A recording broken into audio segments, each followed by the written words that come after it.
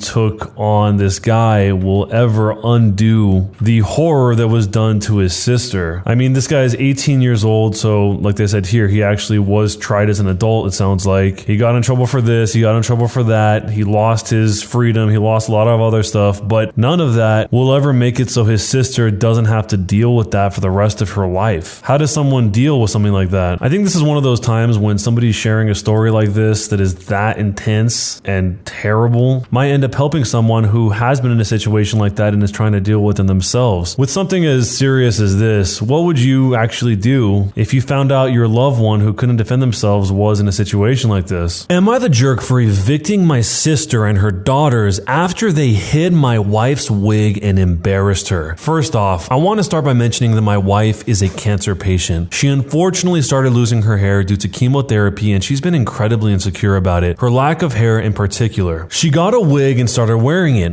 I don't mind it. I 100% support her since she only wears it around family and friends. My sister lost her apartment after a messy divorce and moved in with her twin daughters almost a month ago. Things have been going well, except my niece's constant constant remarks about my wife's wig. They got so hung up on it and kept asking a lot of questions about it. They asked to take turns to try it on, suggesting they straighten it with a hair straightener and so on, which was exhausting. They even pressured to see her without it, but my wife was uncomfortable and refused. Yesterday I got home and I found my wife had locked herself in the bedroom and was crying. I asked what happened and she told me she woke up and she couldn't find her wig. Then discovered my nieces took it and hid it, then urged her to come out so they could see her without it. My wife repeatedly asked them to give it back, but they started laughing and recording. My wife had to lock the door to keep a distance because they didn't stop. I was fuming. I went into the kitchen and I confronted them. They acted confused, but I was able to get the wig back. I lashed out at them, telling them they humiliated my wife and embarrassed her by taking away her wig. They said it was just a lighthearted prank, which made me go off on them. My sister got involved and said my wife was just being too sensitive. The girls were also just curious to see her without a wig, but she overreacted. I told her and her daughters were recording her. She saw nothing wrong in it and said I overreacted as well. I lost it on her too and told her she and my nieces are no longer welcome to stay at my home and they needed to leave. I later let them know about the eviction since they thought that I wasn't serious, and they started crying, begging that I let it go. But my wife is no longer comfortable around them after what they did. My sister called our elderly dad and he begged that I let them stay and insisted that my nieces were just acting like typical teenagers. He offered to speak to my wife, but I declined. They've been begging that I change my mind, but I keep refusing. So, am I the jerk? What a weird, sadistic way to gain enjoyment by humiliating the OP's wife. Maybe these two girls don't care at all about the suffering or the life or death of this woman, but I'm sure they would feel a lot differently if it was somebody that they did care about. If it was their mom, for example, they probably wouldn't have this heartlessness to try and bait her to come out so that they could record her. The fact that the sister and the elderly dad don't see how wrong this is makes it seem like they really don't understand the situation entirely, or just completely lack the empathy to care enough to understand how wrong it was. The two daughters are basically just little bullies that are doing whatever they want and nobody's stopping them, and this was the final point where they took it all the way. So if this was your loved one and somebody did this to them, let me know what you would do down below, and jerk or not a jerk, and why. Am I the jerk for getting mad at my husband because he laughed when I told him to reheat his own dinner? For context, I'm a stay-at-home mother with two kids, a 3-year-old and a 6-month-old. My husband is an ambulance driver. He works odd hours and comes home unexpectedly. He expects dinner or lunch ready whenever he gets home, whether I'm sleeping or busy with the kids. It's exhausting, but I do it because I know how hard he works. After struggling with this for a long time, my mom suggested I start pre-making meals so that dinner or lunch can be ready when he's home and all he's got to do is just reheat it. I immediately got to it and went grocery shopping and spent an entire 2 days making meals and storing them in the fridge. His response to this idea was, whatever. I was sort of relieved because now I could sleep properly, the kids won't get interrupted, etc. Well, at 11 p.m. last night, he comes home while I'm sleeping after putting the baby to sleep. I wake up to him shouting at me from the living room. I rush out and ask what's happening, and he tells me he's hungry and he wants dinner. I tell him it's in the fridge, he just needs to reheat it, and he didn't have to wake me up for it. He tells me I need to go in there and reheat it for him. I say no, not happening, and he needs to reheat his own dinner. He starts laughing sarcastically, which got me mad, and then he tells me that I'm ridiculous to assume that after working non-stop for an entire shift that he should be expected to do a chore, aka reheat the dinner himself, when I'm here and I can do it. I start arguing with him after he complains I'm not doing enough and refuse to heat it. Then I go back inside the bedroom and shut the door. He comes an hour later yelling about how I've basically made him almost pass out from hunger just because I'm petty trying to prove a point. I tell him he's being unreasonable to expect me to reheat his dinner when he could do it himself. He gives me a nasty look, and then he tells me he's going to bed hungry and that I'm responsible for this, and then he heads out. This morning, he silently gets dressed and leaves while turning his phone off. Was I the jerk? I'm guessing this is one of the situations like we've seen before where the husband is probably not enjoying this job too much. It's probably very stressful and he's building resentment about having to do this job, whereas he sees the wife is getting to live this life of leisure, hanging out with the kids, raising them, and doing things that he thinks he would want to do. And that resentment probably leads to the idea that the least she could do is to heat my food. The least she could do is X. The least she could do is Y. To him, he probably feels like it's so obvious he doesn't even need to say it, but to her, she's not just doing nothing. She's raising raising kids. And that alone is probably already messing with her sleep, but then having to wake up in the middle of the night to reheat food is making the situation way harder. It seems like the solution she came up with is a good one, but coming from his perspective of that's the least she could do, he's taking out his frustration on the whole situation on her. One of the top comments said, it's not about food. This is about control and it's about respect. This is not something you're going to be able to handle on your own. You and your husband need neutral professional assistance to navigate this discussion. The behavior your husband is demonstrating is absolutely atrocious, disrespectful, and unloving. What is your dynamic that he feels it's acceptable to be yelling where he could wake up the children? And why does he feel it's acceptable to yell from a different room to wake you up? This is the behavior of a child, not a full-grown adult, nor a respectful adult. If everything you said is true, then I have to ask, why are you in this relationship? He's yelling from another room and throwing a hissy fit to wake everybody up in the house and get more attention. Then he's punishing himself and won't eat in the name of being angry with you. I do not recommend trying to have these conversations with him because you are both going to lose it. But if this is going to be a long-term permanent relationship for you, you need help because this type of behavior does not improve on its own. And there is a lot of support on this response because that is pretty much what this seems like from the perspective that we're shown here. I can't possibly see how this would solve itself, but how do you see it? What would you do if you were in this situation? Let me know down below, and jerk or not a jerk, and why. Am I the jerk for not returning to my childcare job because the mother fired me over a mistake? I'm a 19-year-old male and I had a job taking care of 2 kids, a 2-year-old boy and a 3-year-old girl, a dog, and doing light housework for 4 days a week for a single mom who got my contact information from a business card I had posted in my dad's pediatric therapy office. Ever since the weather started getting warmer, the dog has been shedding like crazy. Like, I would vacuum the couch and the next day it would look like I hadn't. I would lightly tug on the dog's hair and pull out huge tufts. The dog has been scratching all the time, etc. My dad's dog has a double coat like theirs, and one morning when I was leaving for work, I packed his brushing tool in my bag. When the kids were napping, I spent a full hour outside brushing the dog. The dog seemed to enjoy being brushed, and after an hour, there was a huge pile of hair that had been brushed out. Before I vacuumed it up, I sent the mom what I thought would be a funny text saying, I brushed a whole new dog out of the dog's coat. Looking back, I realized that maybe I should have asked first, but at the time, it seemed like something that was within the scope of caring for the dog. The mom went ballistic. She called me yelling, saying that by brushing the dog and not letting the hair fall out on its own, I'm causing harm to the dog. She said I was an idiot, and she cannot believe she trusted me with her kids, and that today was my last day. I was extremely upset because I had been with the family for 3 months and she has never yelled at me like that before. I left as soon as she got home because she was still fuming. I immediately lined up a job with another family and I'm supposed to start on Monday. The mom who yelled at me called me 2 days later saying she was sorry about the quote misunderstanding and that firing me was an overreaction. I told her I was no longer available and she started crying about how hard it was to find a new sitter for her special needs kids. Her kids are autistic and have therapy in my dad's office. When I stood firm, she started texting my dad and asking him to do something. My dad is annoyed at being dragged into this, and while he respects my decision, he wishes I would keep watching her kids for a short time to keep the peace. I hate that I put anyone in an awkward position, but I also don't want to work for someone like that. Am I the jerk? Yes, he shouldn't have done that to the dog without talking with her first, but the way she acted was totally overboard. It's weird that the dad would ask the kid to keep being a part of the situation when he probably explained to the dad that he was straight up yelled at. But let me know what you would do if you're in this situation, and jerk or not a jerk, and why. A Karen tries to get me fired by forging documents, but I had the real copies all along and I ruined her business for life. And in the process, I got a settlement check for $50,000 because of it. Here's how it happened. Sometime back, I was hired to a company by a CEO I had previously worked for someplace else. He was a good friend, so when his newest company wasn't achieving sales, he headhunted me to join the new one. The company hadn't made a sale in 2 years. Year 1, the software product was in beta, so it wasn't ready to be sold. Year 2, they realized using the tech staff to make high-end sales to C-level executives was the worst sales model that one could conceptualize. In general, there are exceptions, of course. These two personality styles don't speak the same language. Tech people talk tech, buyers talk benefits, and how the potential product fills needs. I bridge the gap, well, by translating the tech speak into natural conversational language so the buyers understand how their needs will be filled. The job was an hour-and-a-half drive one way from my home, so the CEO said I could work from home as long as I kept the sales management tool current. It's where you keep notes of each prospect status. Also, that I came to important meetings and made sure the executive team had daily sales reports. The first month, I made the daily 3-hour commute because I needed to have solid, constant interaction with all departments to rapidly form my sales strategy and develop a two-way confidence level with the section heads. Once I had a handle on things, I was ready to launch my sales plan. In the meantime, the CEO hired a vice president of sales, we'll call them BB, who started 4 days before I hit the ground running to get in front of buyers. She was a VP coming from the banking industry and had a long career in sales and marketing and finance products. I hated her from the moment she arrived. She knew nothing about tech, and I spent a huge time trying to orient her, which wasn't ideal because I needed to work on my sales strategy. They brought her on board because she had strong experience in gaining financial investors. Nevertheless, I forged ahead, traveled to a target state, and spent 19 days crisscrossing it. When I came back, I had 17 contracts from buyers totaling about $2 million in sales. My CEO was overjoyed. Fast forward 6 months, and now working from home, I'm rocking and rolling. Sales are strong, CEO is happy, good things are happening. BB has landed an investor willing to drop $6 million into the company, and they are coming into town for a discovery meeting. She asked me to drive up because they specifically want to meet the salesperson. Seconds before walking in the door for the big meeting, BB pulls me aside and says she needs me to back her up on a lie that she has told them. She basically doubled my sales numbers. I told her there was no way I was going to do that. She says the CEO has okayed the lie. We get to the part of the talk where the investor is looking over my inflated sales numbers on the prospectus, then directly asks me how many sales I'm making a month. BB is behind him waving her arms, but I was having none of it and answered truthfully. He looks confused, staring at the document, which has the false number listed, while she's giving me the stink eye behind him. No one says a word. There's dead silence. I asked to see the document, and fates have aligned, allowing me to solve the dilemma. I explained the first two numbers were transposed. They correlated well to my real sales versus inflated sales if you flip-flop the first two digits. Potential investor is satisfied, and we moved on. Switched gears. About a week later, I was meeting with the CIO in his office, and he referred to my big boobs. I'm no shrinking violet, but it stunned me because it was so unexpected. That night, I was chatting with my BFF, who happens to be a lawyer, and told him about it in a casual conversation. He says I should tell the CEO so he can address it. Thinking along smart business practices, I decided to tell BB, to whom I directly report as proper protocol since we don't have an HR department yet. Side note, I also reported directly to CIO as a boss since my role was a muddy mix of sales and tech. The next day, the CEO calls me and I take him through it, telling him it's no big deal, but to make sure he talked to CIO so it doesn't happen again. He says he'll do that right away. 2 days later, I check in with him and the CEO still hasn't talked to the CIO about it because investors were in town. I gently push him to get it done and casually mention my best friend, who happened to be a lawyer, was the one who urged me to tell him because, quote, any good CEO would want to know about it. I reiterate that I'm not mad or upset. The only word he heard was lawyer. He went ape that I was bringing a lawyer into the mix. Now, this guy was my good friend. We'd worked together at two companies for years. I calmed him down, or so I thought, explaining that I only wanted him to talk to CIO. I also told him I hadn't brought a lawyer into it. I had been innocently chatting with my BFF, who just happens to be a criminal defense attorney. He seemed okay, and we hung up. The next day, I'm working as usual, and I get a call from an attorney who explained the company has hired her regarding my sexual harassment claim. I am flummoxed and adamantly told her that was not the case and that I had no claim against the company. She said otherwise. That's when everything changed dramatically. The CEO was furious with me for bringing this on when investors were looking at us. His reaction set the tone, which filtered down. The company began to retaliate against me. BB now made it her mission to make my life hell, forgetting to tell me about important meetings that I was supposed to attend, freezing me out when I was in the office, telling me I could no longer even speak to CIO, a problem since I'm selling a multi-million-dollar tech product needing his input, and I reported to him directly as my other boss, denying me a long, planned, approved vacation, basically anything she could devise in order to mess with me. She was gleefully working it. Coinciding with this was a serious health problem I developed that ultimately required surgery. My illness had no impact on my work as I was able to work from home, which made things easier on me health-wise. BB then decided that I needed to come to the office every day despite the 3-hour round-trip commute. Now I know what you're thinking, why didn't I just leave or get another job somewhere else? Well, I needed the health insurance. There was no way to turn around another job fast enough, and I had a complex surgery scheduled requiring 3 surgeons for my procedure. My doctor gave me a note for them, which released me from having to make the daily commutes so I could continue to work at home. As long as my work didn't suffer, they legally couldn't force me to commute, especially especially since working from home was part of my employment contract from the outset. The night before my surgery, BB calls to tell me they've canceled my health insurance. After hanging up with BB, I collapsed on the floor, fainting. I was so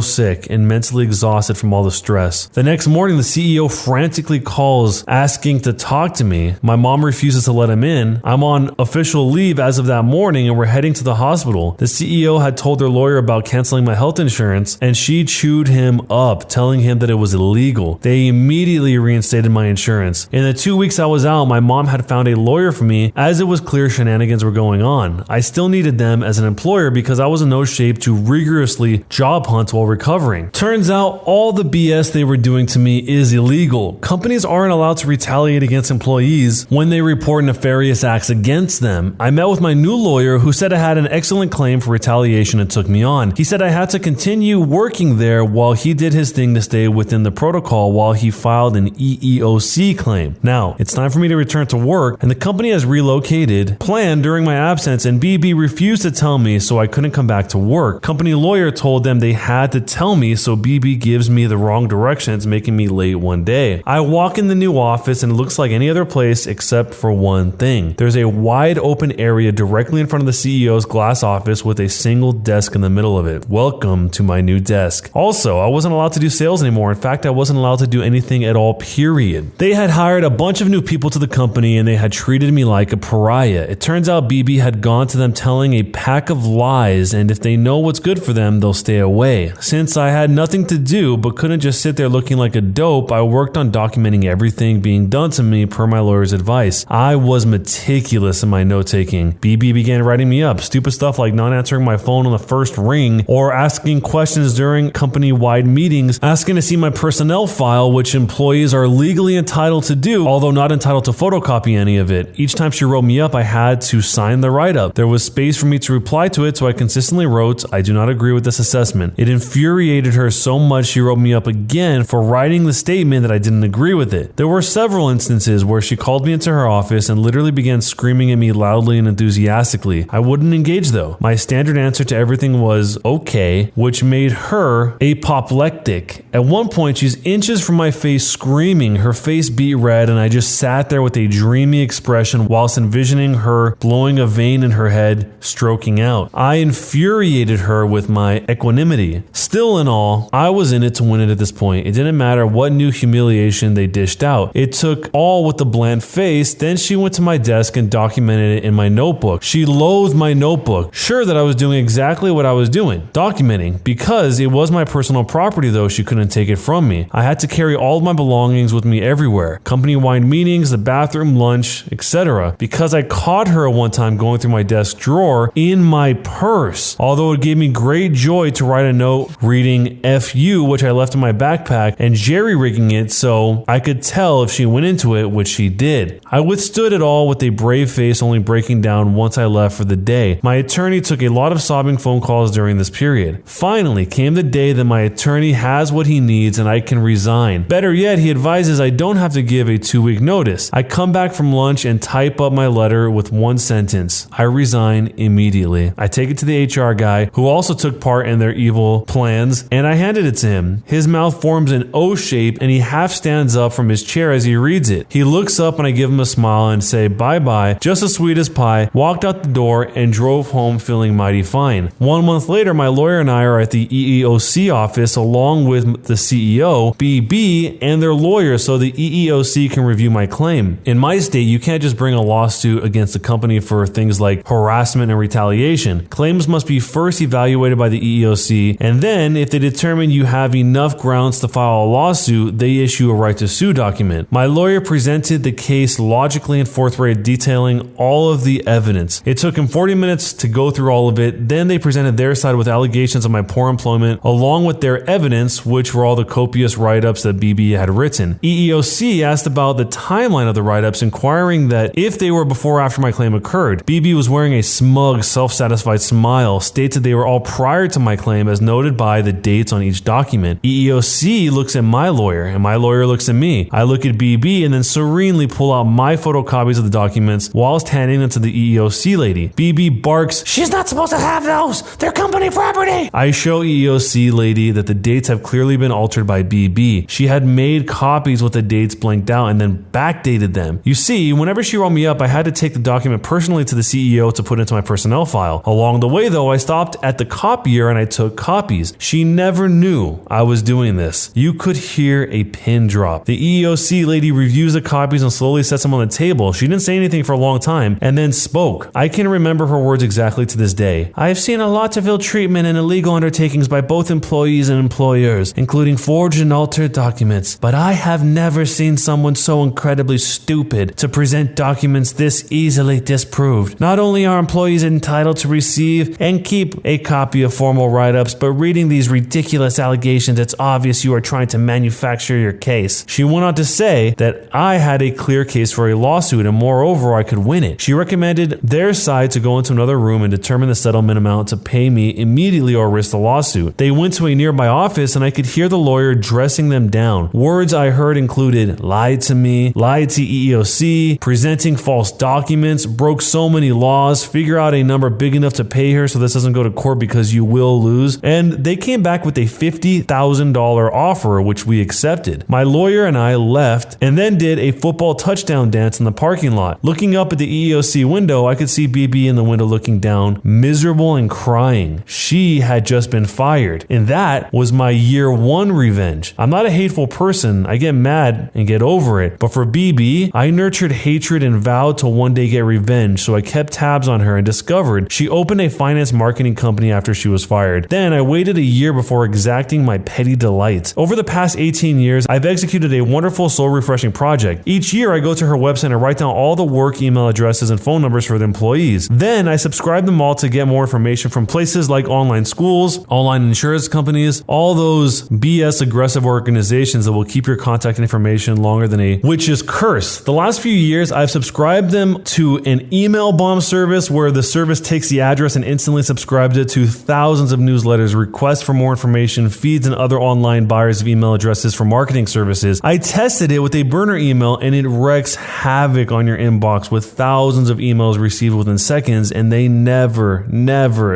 stop. You literally have to close on the email because it can't be salvaged. Each year when I go to collect the contact information, all the emails have been changed to new ones. Last year, my cousin took a job in the same building and I enlisted her help and made it a point to befriend a receptionist working for BB. After executing my yearly plan, my cousin went to lunch with her. The receptionist was in a foul mood and explained the entire organization was in disarray because IT had to redo all the emails again. She said, quote, "It keeps happening over and over again and nobody can figure out why." She said the owner, BB, has had to get her cell phone number replaced 3 times because of all the texts and phone calls she gets whenever it happens again. Sometimes BB would have her phone number on the website, which I duly subscribed to everything under the sun. The best part for me was hearing how she lost a mega client because they felt the company was in too much turmoil so often. The thought of this keeps me warm and cozy at night and I sleep so very well. So, was I the jerk? This is one of those situations where if they just would have listened to what the OP was saying in the very beginning, all of this would have been avoided. The OP felt uncomfortable by what the CIO said and all she was trying to do was ask the CEO to talk with the CIO. But instead, they immediately thought the OP was out to get them, even though the OP had been friends with the CEO because they worked together before. So that's what ended up getting the whole snowball rolling in the first place. It ultimately ended up with them forging the documents to try and get the win against the OP, which was really easy to disprove, as the lady in charge said. So if you were in this situation, how would you have handled it? Would you keep coming back year after year to do this whole email bomb thing, or would you have left it at the $50,000 settlement? Let me know down below. My entitled sister-in-law completely ruined my pregnancy announcement, my gender reveal, and then told me what I was not allowed to name my daughter. When I named her what I wanted to name her, my sister-in-law literally tried to rename my daughter and get the rest of my family to use this fake name that she came up with to refer to my daughter as. And they started using this fake name as well. That is when I lost it and reached my true breaking point and I went ape. Here's what happened. Subscribe on YouTube with notifications turned on. I'm a 36-year-old female and I found out that I am pregnant. I am overjoyed as I have always wanted a child of my own. I focused on my career and my life, and since I am single, I wasn't sure if having a baby would ever happen. I was so excited to tell my family the big news. My older sister has one child, my nephew who's 7 months old. My brother is married, but he and his wife have made it very clear they will always be child-free. Last night we had a family dinner and I thought this would be the perfect opportunity to share the news. Since this will be my only child, I wanted to make it special and I also wanted to involve my nephew. I got a shirt that reads, "This is what an awesome big cousin looks like." I slipped away with my nephew before dinner and had a special moment with him while I told him he was going to have a cousin. My nephew was very excited and put on the shirt. He put a sweater on over it and I told him he could take off the sweater whenever he wanted at dinner. In the middle of dinner, he took off the sweater and waited for someone to notice. Soon, my sister jumped up and excitedly screamed when she saw the shirt. They all then assumed it was my sister-in-law. I wasn't hurt by them assuming this and I kind of expected it because she is married. I was hurt because my sister-in-law didn't try to correct them. She just went along with it and began to rub her flat belly while laughing. I must have looked completely hurt because my mother yelled at me to stop being so rude and congratulate them. I tried to explain that I was the one who gave my nephew the shirt. They all didn't even hear me and continued to fawn over my sister-in-law. My brother stood frozen in shock, just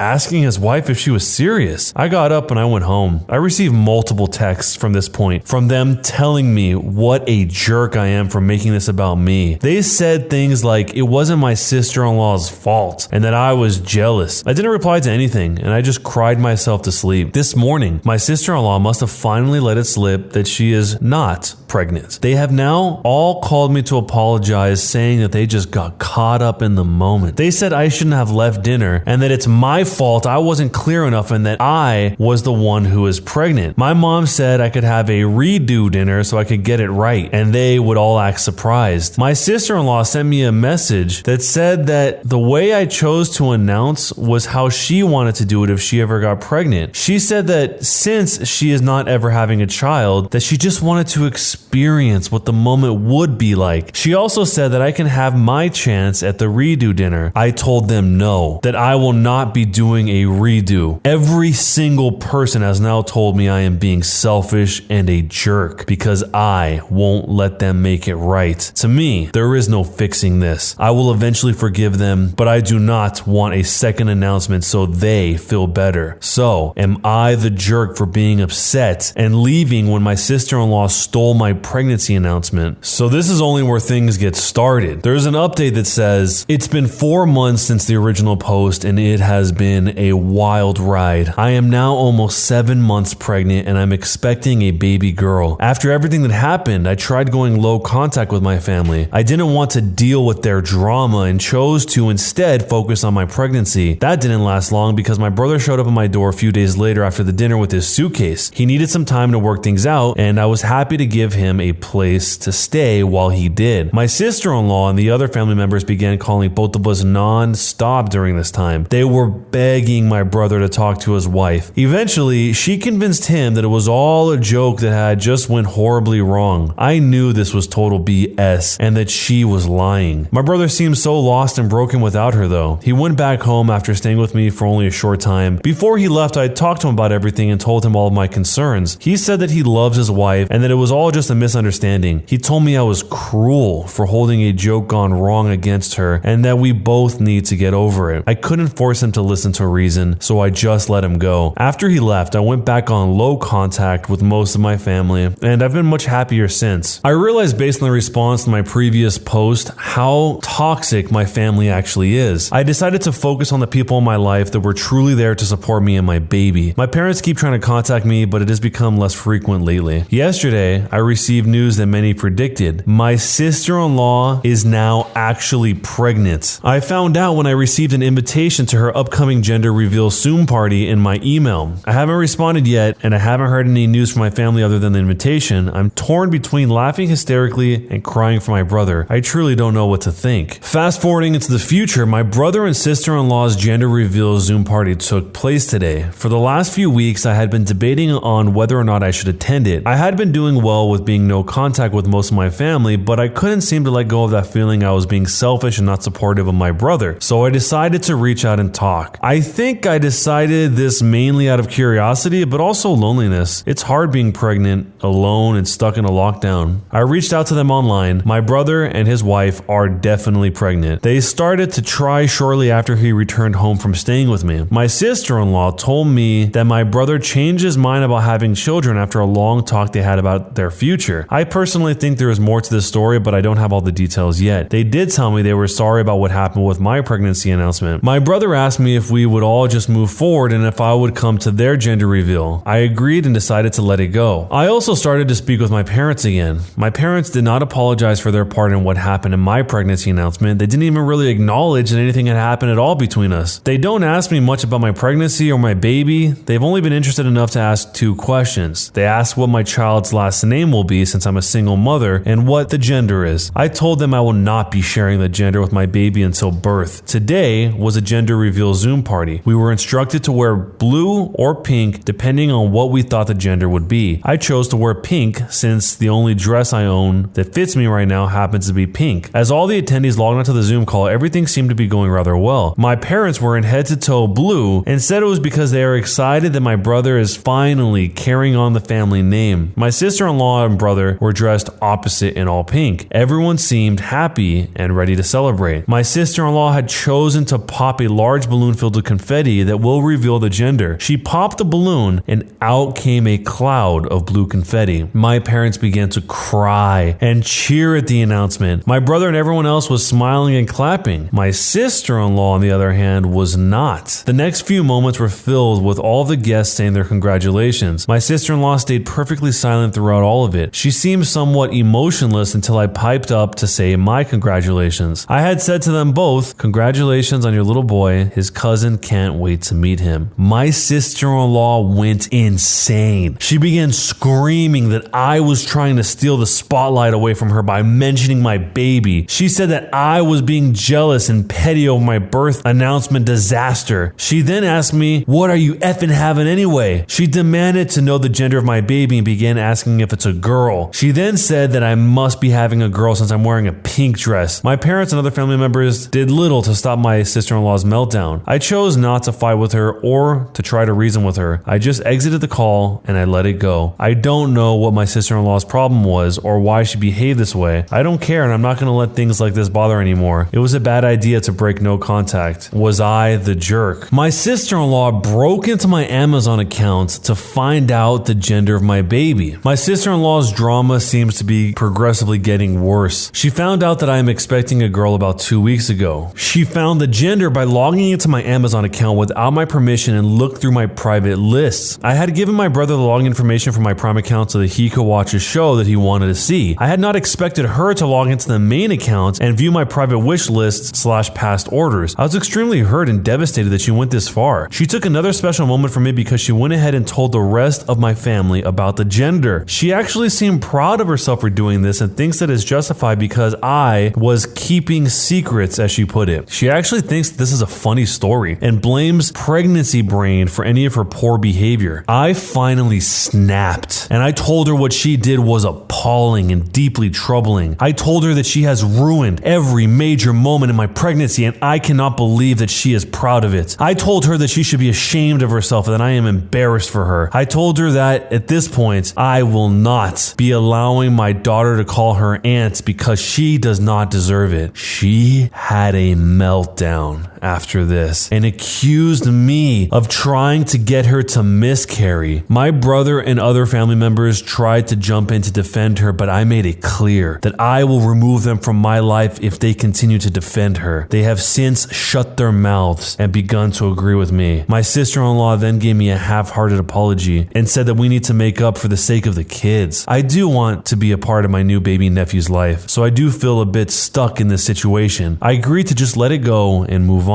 I made it clear to her and everyone else that they are on very thin ice. Since everyone knows now that I am having a girl, I have refused to tell anyone the name that I intend to give to my daughter. I at least want to keep that part for me to announce when I have my child. I haven't even written it down because I fear someone will find out. My sister-in-law has asked me many times, but I just tell her I haven't decided yet. This last week, she started sending me girls' names that she is calling dibs on. I I reminded her that she is having a boy, but she seems to be in denial about that fact. She likes to say we won't really know the gender for certain until the babies are born. Most of the names are ones that I have no interest in, as we have very different styles. She sends me about 4 to 5 names off her list every day. I generally just ignore her, but yesterday she actually sent me the name that I will be naming my daughter. The name is my late great-grandmother's name, and I have wanted to use the name since I was a teenager. I will not be changing my mind about naming my daughter this name. I will be announcing it once she is born. I do not care if this starts a war, as this is the hill I am willing to die on. I know this is just going to cause an issue when I share her name. At least this time I have time to prepare for her meltdown. I want to be a part of my brother and my nephew's lives, but I'm starting to see that it's just not worth it. So here's what happened when I announced my little girl's name. My little girl is finally here and doing very well. She is so beautiful and more amazing than anything I could have imagined. She is a handful already, but I'm loving every second of it. You'll be happy to know that I did not allow my sister-in-law to bully me into picking another name. My daughter is named after my great-grandmother and it fits her perfectly. I announced my daughter's birth and her name in a message to my family while I was in the hospital. My sister-in-law was not happy about my name choice. She was even angrier when she heard the nickname I chose for my daughter. It's a shortened version of her name that was also listed on my sister-in-law's dibs list. She posted on social media about my daughter's birth, and in the announcement she referred to my baby by a different name. She says that it's her own special nickname for my daughter. Think something like if her name was Grace, she decided to nickname her Gilly. It is very weird and doesn't even resemble my child's name at all. I told her immediately to stop and to call my daughter by her proper name or the nickname that I chose. I knew she was only doing it to bother me, and getting upset would just encourage her more. She stopped for a short time but never removed the social media post. I had my family over to meet the baby a week after I came home from the hospital. That's when sister-in-law started up with her games again. She purchased a bear for my daughter with Gilly embroidered across it. After opening that stupid bear, my family members laughed and told me to stop being so controlling. They told me to get over it. And then my sister-in-law's nickname, Gilly, is cute. They too started to use the Gilly nickname. I felt like I couldn't even name my own baby, and they thought I should just be okay with it. I realized then that none of them are ever going to change how they treat me. I saw that what I was allowing to happen was just as bad as what they were doing. I was allowing myself to be belittled, hurt, and used time and time again. The family members who did nothing are just as bad in my opinion because they never even tried to defend me. I've put up with a lot from my family in the past. I have had to get over so many past issues and pain because I pushed past it in the name of family. Now this was happening again, but this time it was in front of my daughter. What if they started treating my daughter the same way when she is older? I threw the bear in the garbage in front of them and I told them to leave my house. They are all just as bad as my sister-in-law in my opinion. I couldn't bring myself to yell or scream, but I stood firm. I removed my daughter from my mother's arms and showed them all the door. There was a lot of name calling, but I stood my ground. I am done. I have not spoke to them since. They haven't even tried to contact me. I intend to write a letter or something to them to say everything I feel. I feel like I need that closure. I intend to go no contact with them all from now on. I have spoken to my boss and there's an opportunity for me to move out east to work in a new branch of the company. I intend to accept the role and move there during my maternity leave. My plans are not yet final, but I believe that a fresh start in a new place could be just the thing I need. I need to do what's best for myself and my daughter. Regardless of family or anything, I am extremely happy right now. My daughter is the greatest little baby imaginable. I am so overjoyed to be her mother. So, who was the jerk in the situation? Something about this whole situation was strangely sad. It was like the OP just wasn't heard no matter how many times she tried to be heard, and every time she gave them the benefit of the doubt again or tried to come back together, they took advantage of it again and again and again. Like the family just knew that she would always be there, so they just pushed her to be in whatever corner they wanted her to be in. Hopefully she does end up getting that job far away and is able to start a whole new life with people surrounding her that don't just disregard her in the type of way that her family does here. Of all the things in this story, the part where the sister-in-law is trying to rename the baby is just so bizarre. She wasn't even having a girl, but yet didn't want the OP to name her baby that? I mean, when the story starts off, she doesn't even want a baby at all. So what difference does it make to her? It's one of those mentalities where it's like, if I don't have it, you can't have it. But yet you can only do this to the OP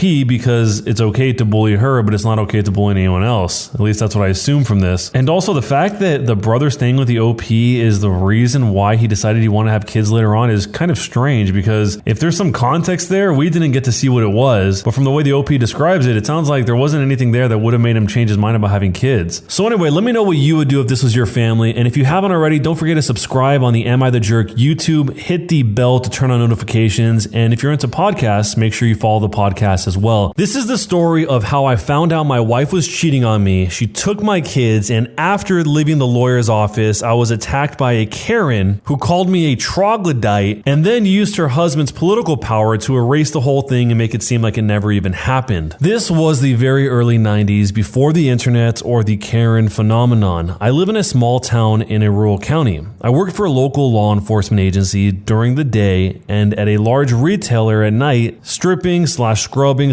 / waxing the floors. It was a ton of hours, but you gotta pay the bills. This afforded my wife the opportunity to work normal hours and be there to take care of the kids. Our sons were 3 years old and 4 years old at the time. One night, I was particularly tired. Things were pretty much caught up at work, and I was wandering around in full zombie mode. My manager told me to go ahead and wrap up my work and clock out at midnight. I usually worked until 4 a.m. I get home about 20 minutes later to find a strange car in my driveway and a strange man in my wife. I walked in my bedroom right in the middle of some overly passionate kissing. Given my profession and training, they were terrified that I would end them or worse. I have always prided myself in being able to control even the most dangerous situations by talking people down and avoiding any use of force no matter how tense things got. I just stood there and ordered him to get out of my house and take that floozy with him. I was beyond furious, but I managed to hang on to the last strand of control that I had. As they ran out of the house, I shouted after her that she could come pick her things up from the yard in a couple of days. Fast forward 3 days, I am a total wreck. I have not slept and barely eaten, and I've been walking around borderline in shock. My wife and my kids were my entire world, and it was all suddenly torn down around me. I called my supervisor at the department and told him everything that happened and asked for a few mental health days. He agreed and gave me the time off. I didn't need to be around the public in that state of mind with a weapon. We have legal insurance at work. It works like medical insurance. You pick a lawyer from a list of providers and their specialty for discounted or even free services. The lawyer that I chose was in the next county in the big city. Our meeting did not go well. She advised me that even with what had happened, the courts would most likely rule that since she is the mother, she would get the kids and I would have to pay her child support, which is exactly what happened. It was a different time back then. I staggered out of her office feeling like I had been kicked in the gut. I was already in very bad shape, and this pushed it to 11. My mouth was very dry and my throat felt like it was close. I desperately needed something to drink. This was a very posh part of town, very old homes and very old money, just down the road from the yacht club and such. There were no convenience stores anywhere to be found. There was, however, a rather high-end grocery store nearby. I really did not want to be around people, but I was desperate for something to drink. I was dangerously dehydrated, so I went in. And this is where our story begins. Our cast of characters include Corella DeVille, the nice lady, the store manager, the police officer, and me, a tired wreck of a man falling apart at the seams. I should start by saying that I was wearing tan khakis and a green polo shirt. The employees of this store either wore black or tan khakis and green polos with the store logo embroidered on the chest. A slightly different shade of green, but not enough to notice unless we were standing side by side. I was on the drink aisle, staring at the bottle of Gatorade, Powerade, etc., but I wasn't really noticing anything. I was staring straight through the shelves. My mind was a million miles away. I suddenly felt a sharp pain in my left upper arm as someone grabbed me hard and tried to snatch me around. Out of instinct and training, I grabbed the wrist with my right hand, twisted it up and over, and put my left hand on the upper arm and slammed them into the support column next to the shelf. I quickly looked around to check my surroundings and noticed 5 or 6 customers staring at what was happening. I then looked at my attacker, and it was a scrawny old lady. I released her and stepped back. Remember the original 101 Dalmatians movie? She looked very much much like Cruella de Vil from that film. Hair that was obviously colored, long fake nails, and way too many rings, and a necklace that looked like a small string of Christmas ornaments. Even though she looked to be in her late 60s, she must go to aerobics or something because she had some decent muscle tone under her saggy, overly tanned, leathery skin. As she was composing herself, I heard the nice lady behind me ask if I was okay. I turned to look at her, and she pointed at my arm. I looked down and saw blood running down my arm and dripping on the floor. When I pulled her hand off my arm, 2 of her fake nails must have cut my skin. It wasn't actually bad, I just bleed very easily. At this point, I hear "Ree!" I turned towards Cruella de Vil just in time to hear, "How dare you, peasant!" Yes, she actually called me a peasant. "Do you know who my husband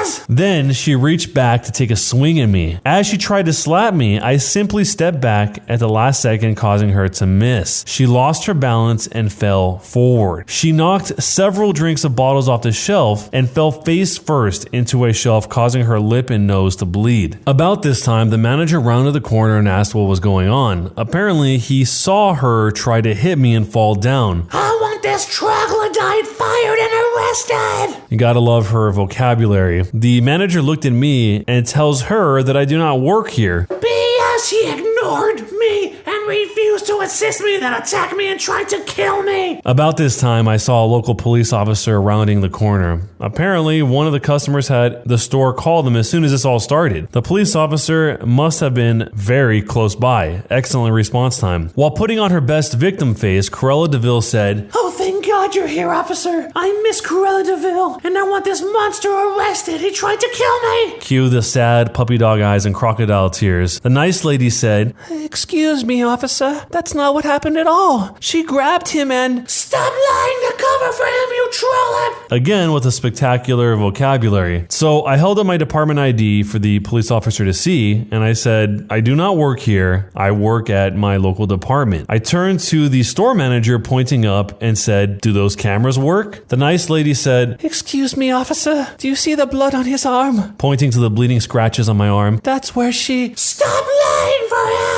My husband is Mr. Cruella de Vil, and you'll do what I say right now, or I will call him and destroy all of you." The police officer went on to say, "Ma'am, maybe it's best that we come to the store manager's office to discuss this." As we all turned to leave, he asked the store manager to take her to his office while he talked to me for a second. Having apparently dealt with her before, he said, "All right, so what actually happened here?" I told him what happened and reminded him that it will all be on tape as I pointed back up to the camera mount. The nice lady said, "Police officer, I can tell you that she was screaming at him for a while and then attacked him for no reason at all. I was on the aisle and I saw the whole thing." Then she looked at me and said, "Didn't you hear her screaming at you?" I'm sorry, I was lost in thought. I didn't notice her until she grabbed me. And I didn't say this, but I also have pretty bad tinnitus from my time in the military, so that could have also contributed to me missing Cruella de Vil's gentle request for my assistance. "Thank you, ma'am. I'll need your contact information for my report and a possible testimony." Turning to me, he said, "I'll need your information as well." I gave him one of my department business cards. He advised me to let my department know right away. He also told me that her husband is actually someone very important in that city. He was a retired commissioner and former CEO of a big insurance agency that many big city leaders all the way up to the mayor's office were basically in his pocket. I went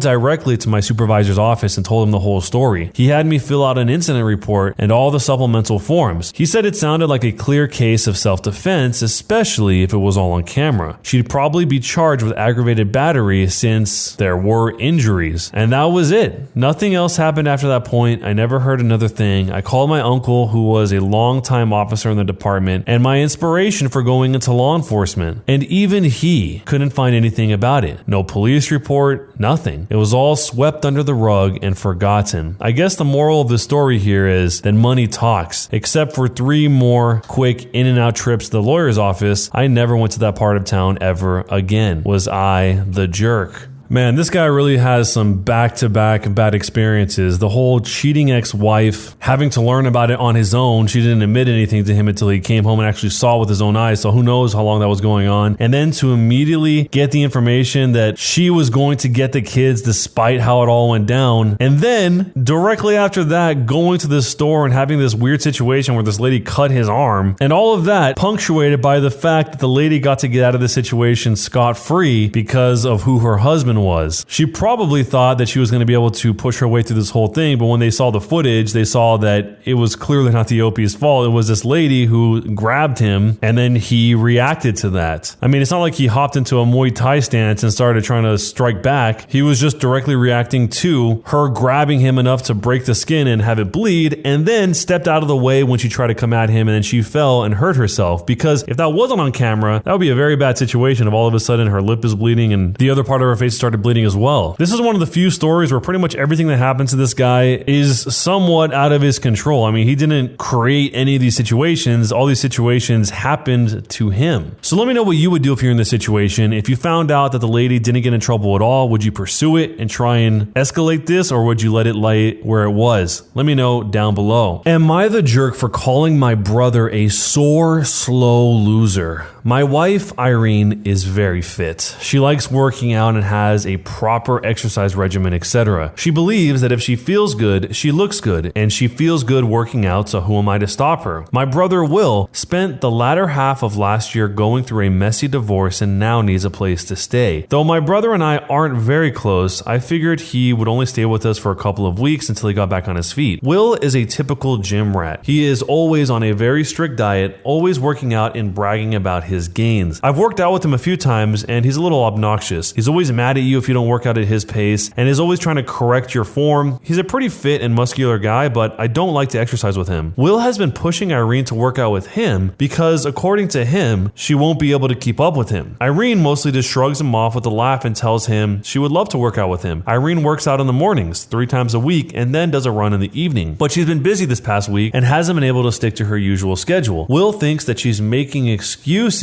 because she doesn't want to be embarrassed by him. Again, Irene just laughs him off. About 2 days ago, Irene and Will went on an early morning run. I didn't go with them, but the first thing I heard when Will entered the house was, "The only reason I couldn't keep up with you, Irene, is because you were sweating too much." I found this extremely comical and kind of just laughed him off. Irene rolled her eyes and went to take a shower, so I thought that the conversation would die. But however, Will just kept bringing up my wife's sweat. My wife went to work and he told her to make sure she doesn't sweat through her clothes, or when she called me in the middle of the day, he yelled, "Tell the sweaty bee I said hi." Of course, the bee comments aggravated me and I told him to knock it off and stop acting like a child. I thought that was the end of it, but he just kept going. By the end of the day, I was tired of his comments and Irene seemed rather unfazed by them. When she served him food, he made a comment about her sweating into the food. At this point, I was in my wit's end and I told him to stop acting like a sore, slow, referring to his running pace, loser, and eat his food. Will, of course, got angry and said the only reason he was going slower than usual was because he was distracted by my wife's unhygienic sweat. Irene looked a bit offended by this, and I told Will I would kick him out if he made another comment like that. He's been super pissed ever since. I jokingly told the story to a mutual friend and they agreed with Will, so maybe I shouldn't be so harsh. Update into the future, I've decided to kick him out. He will be staying at a nearby hotel now. So am I the jerk for calling my brother a sore, slow loser and kicking him out? The brother is truly grasping at straws if the best thing he can come up with is that he was distracted by looking at her unhygienic sweat. That doesn't even make any sense. What would even classify someone's sweat as being that? I know sometimes people say stuff like this when it comes to people that have yellow sweat or they're very sweaty and they're dripping all over the place, but he didn't really say what it was other than I guess she sweats a lot. That's why he kept making the comments about sweating into the food and everything. The brother just seems like a weirdo, and I'm surprised that the wife Irene was so unfazed by all of this. It seems like she didn't even care. She just totally ignored him up until the point that the dinner happened at the end. And what's even more strange is that his friend agreed with his brother. What is there even to agree about? That doesn't make any sense at all. So if you had someone that was a guest in your house and this is what they said to your significant other, what would you do? And let me know, jerk or not a jerk, down below. Am I the jerk for yelling at my husband and telling him to get over himself after he threw away my tampon box? I'm a 27-year-old female. My husband is 30 years old, together for 3 years and married for 2 2 months. So here's the thing. I used to use pads for my periods, but was recently able to start using tampons. I have medical problems. In comparison, tampons work 10 times better for me, especially when I'm outside, say like work or traveling. My husband Ryan hates them. He never truly gave a reason other than just to say he doesn't feel comfortable with me using them. I didn't think it was a big deal at first, since he said he hates a lot of stuff that I do but puts up with it anyway, except for this. He asked that I go back to using pads, but I made it clear since it's my body that I get to decide. He threw away some of the tampons he had access to, and I was getting upset, but to keep the peace, I just bought a box and hid it away from him. He somehow found that box and threw it away. I didn't find that out until I had my period yesterday and realized I had no tampons to use. I was tired and too stressed, and I just yelled at him after he admitted to throwing away the whole box. He argued that I already knew how he felt about this stuff, and yet I decided to still keep it around. I lost it and told him he had no right to do this and told him to get over himself already. He stared at me, almost about to tear up or something, and then he walked out. He later went on about how we as a couple should take each other's discomfort into consideration and said he already tried to speak to me about those tampons, yet I brushed him off and insulted him and verbally abused him. He also said that if I insist on using them, then I should do it while I'm outside the house, but I said that it won't happen. I feel bad for how it played out, but I was just at my wit's end and I was in so much pain I lashed out. Did I go too far here? Does he have a valid point or not? And am I the jerk for yelling at my husband and telling him to get over himself when he threw away the whole box? So I've been thinking for a little bit on this, and I can't think of a single reason why this would bother someone so much. I'm sure there is a reason. If any of you guys could think of any possible reason somebody would be this annoyed by what their partner is using when it comes to stuff like this, let me know down below, but I really can't think of even a single reason. Maybe the cost, but that doesn't really seem to make sense since he doesn't mind that they're rebuying boxes that he's throwing away. But outside of that, as she said here, it's her choice. It's not like what she's doing there is affecting him in any way that I can possibly see or imagine. And he's talking about this whole concept about how you're supposed to take what the other person says into consideration and what their discomfort is. I mean, what about her discomfort? She's the one who has to physically live with that being 10 times worse if she's using the wrong product. I mean, she's pretty clear about the fact that it is orders of magnitude of a difference between using one product over another. But let me know what you would do in this situation, and jerk or not a jerk, and why.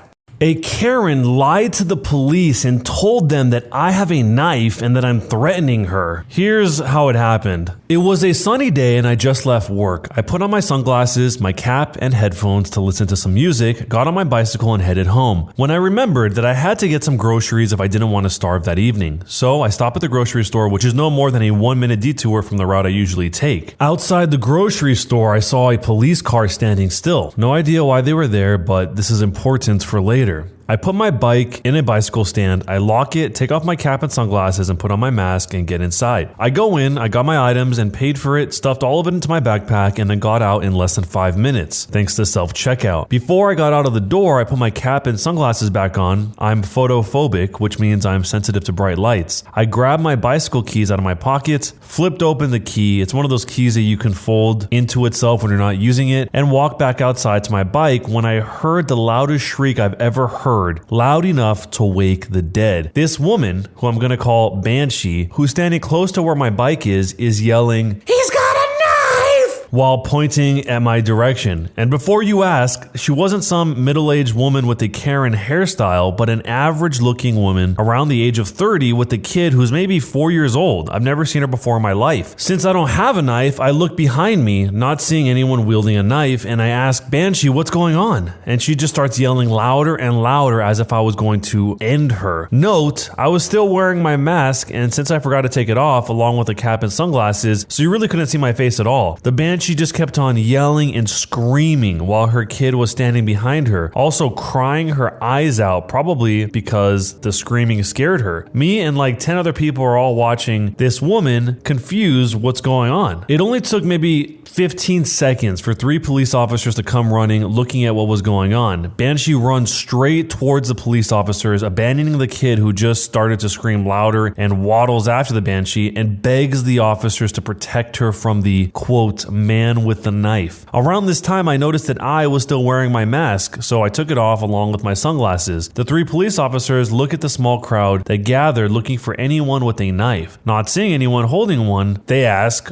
Who is the one with the knife? Is he still here? The banshee points straight at me. And again, she's not aware she's pointing at me, looking for the person with the knife. The 3 police officers walk towards me, hand on their holsters, but no arms drawn, telling me to drop my knife. Then it dawned on me. She thought my key was a knife? It's just a regular sized key. So I dropped my keys. The moment they hit the floor, I see each of them give me a confused look, telling me again to drop my knife. I show them my hands are empty and they ease up a little. One of the police officers walks back towards the banshee and asks her again to point at the man with the knife. She just yells again that they got the right person. The other officer asks me if I have anything on me that can be misinterpreted as a knife. I obviously say no, other than my keys maybe. The banshee then yells that I must have put it in my backpack before the officers got there. I had nothing interesting in my backpack other than groceries, some gloves, and a water bottle, so I offered the police officer to search my bag, which they did, and found nothing. Obviously, the banshee started yelling at the 3 police officers that I should be arrested for carrying a weapon and threatening her. One of the officers asks me to move towards their car, separating us so they can figure out what is going on. So I pick my keys up off the ground, close my backpack, and I follow her. The police officer asks me for my ID card, which I give, and then they ask what is going on. I answer that I have no idea what is going on, who that woman is, and that I just got my groceries and was about to go home, and while they were questioning me, I could still hear the banshee yell at the other 2 police officers. I couldn't bother to listen to what she was yelling. And after what felt like forever, it might have just been a minute, the police officer stops to take a breath. The senior officer walks towards me and asks me if I was threatening her in any way. I again say no and point out that everything that just happened was in clear view of security cameras, and they can confirm that I wasn't doing anything close to what the banshee claimed I was doing. The senior officer looks at the cameras and then walked into the store to check out the security tapes while the other 2 officers made sure neither of us would walk off. And around this time, the banshee started to make excuses, saying that she had to leave because her daughter had to go home and calm down. The daughter was still crying. Around 6 to 8 minutes later, the senior officer walked out of the store, walked straight towards the banshee and asks her again what exactly happened. She still claimed that I was threatening to hurt her, but the officer just shut her up quickly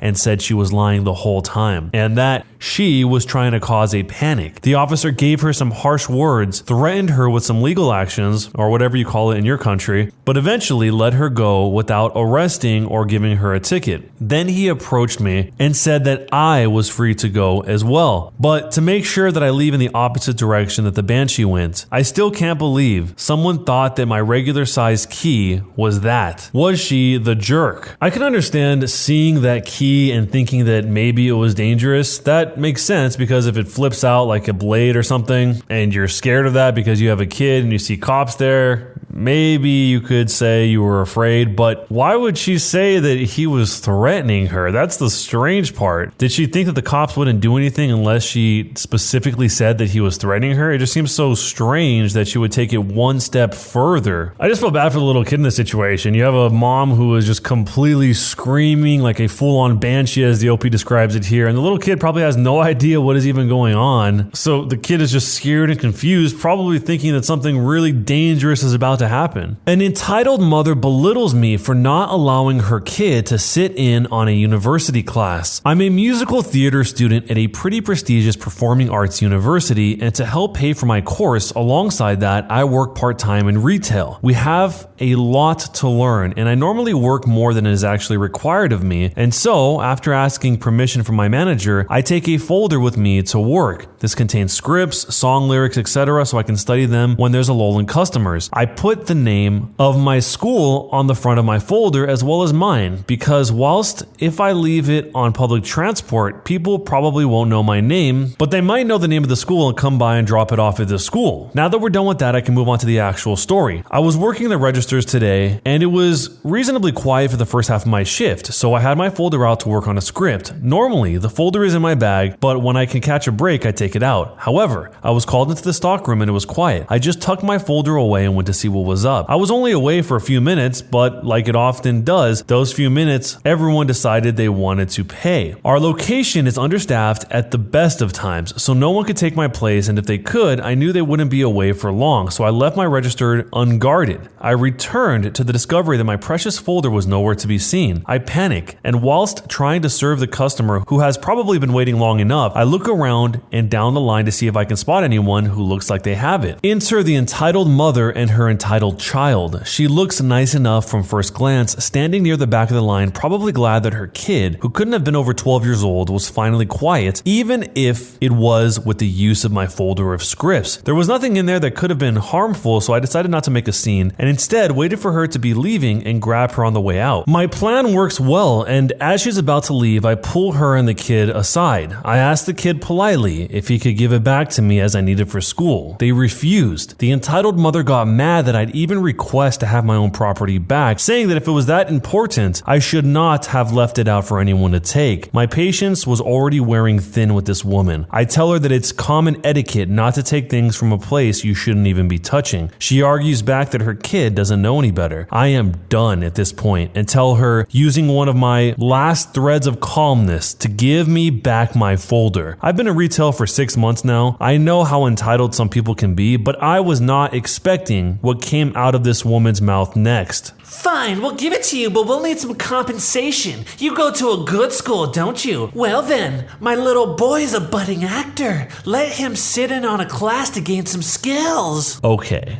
this is where my patience was snapping. I tell her in simple terms, slow words, that I do not own the course, I only attend it. I can't control who gets to see what goes on, and if I did, I would definitely not let her kid in, seeing how they treat other people's belongings. She scoffed, started to leave whilst saying something about me clearly not caring enough about my future to even consider it, as her darling was going to be a star. How could I be so rude? And then I properly snapped, suddenly coming up with my last idea to save my folder. I said, I only don't want them to have it because there's some stuff in there that's not really for kids, you know? The look that passed onto her face was priceless as she snatched the folder from the kid, threw it at my feet, and stormed out, muttering something about unacceptable behavior. And of course, the dreaded, "I will be speaking with your manager." All in all, it was an experience I don't think I'll forget for a while. That's some pretty quick thinking, knowing that everything else was going to fail, trying to rationally argue with this person is going to fail, and they're just going straight for the play of saying, oh, that might not be so appropriate for children, what's in that folder, is pretty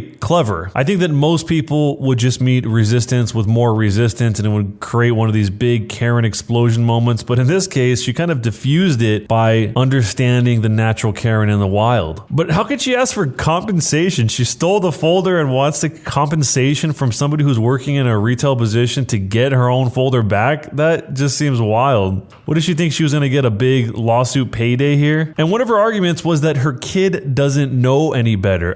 She's with the kid. The kid's under her supervision. It's not about the kid knows better. She knows better and she's with the kid. Therefore, it's on her. It's as obvious as it comes. If any of you guys have ever worked in retail, let me know down below. I have, and I have some stories if you guys ever want to hear them. So if you have worked in retail, where was it at? What happened? And let me know what you would do if you were in this situation. I was the victim of a restaurant franchise scam. Once I figured it out, I had to get revenge. Here's what happened. So a few decades back, I was involved with a group of guys with a little money and we wanted something substantial to invest in. We decided to buy a restaurant franchise. I will not even say what kind, as that would identify me. Well, everything was going along swimmingly until my partners backed out. I, unfortunately, was the face of the group and my signature was on the bottom line, so I got stuck with running the place. It soon became apparent that there were a lot of inconsistencies. The big number one was that the sales and the prospectus were nowhere near what was actually being generated. Then there were other things. Customers calling for their regular order. Well, it turned out that my particular franchise had been used for the past several years to deal various illegal substances. The former manager had made some serious coin and was not happy that I purchased his place. Well, life is not fun when you have just sunk 6 figures and the likelihood is that you have flushed it down the toilet. However, I was not going to be trifled with. First, I called the accounting firm who signed off on the prospectus. The partner in charge was taken aback. They had never signed off. I presented myself in their offices and spent the next few hours with them and their attorneys. Their names could not be associated with something fraudulent. Next, I wanted my money back, and the chief franchisor told me that they would immediately put mine up for sale, but the market was not quite as high as when I bought it, less than 3 months previously. Then the jerk had the audacity to demand that I paid up for my last order from the commissary. Something else to consider. I took the list price provided by the central commissary that we as franchisees were compelled to use. Buying fruits, vegetables, cheese, and meat from outside the system would be accompanied by fines from the franchisor. I marched myself back to the accounting firm and asked for a bit of analysis. It turns out the commissary prices were taken from 10 to 300% higher than market. In other words, the franchisor was not interested in food, they were interested in turning around franchises. Well, that little report found its way into the hands of 20 local franchisees. Suddenly, the central commissary was not being used. The district manager starts showing up writing fines. Turns out the district manager is the guy who was supplying the manager of my franchise. I have him on discarded VHS security tapes selling. So I take the tapes to the accounting firm for secure storage. Then I go to the franchisor's offices. I lay it on the line that I have their district guys selling this stuff in my restaurant. They laugh at me until I tell them that I am the one who supplied the report to the rest of the franchisees. Oh, and by the way, we are starting an action against you. I then showed them that we had placed liens on the building that they owned, their commissary, their homes, and their vehicles. I told them I have enough to put them in jail. So there they send me down, write up a little release, and go get me a certified check for every dime I put into the franchise. I agree to the release, however, they do not realize that the gouging and the evidence is still in the hands of the others. All they succeeded in doing was to get me off the list of owners suing them. Well, the case came to court, and who do you think was on the stand giving a complete rundown? One of them stood up in court and said, "Didn't we pay you to shut up?" No, you refunded me the money you stole. Now they had 19 other guys taking them apart. I heard one of the franchisors cried when they took his Porsche. His wife left him soon thereafter. So, was I the jerk? This one was written in a way that was hard to understand, so I try to make it more understandable, but you can feel the frustration that the OP has about this whole situation even after the fact.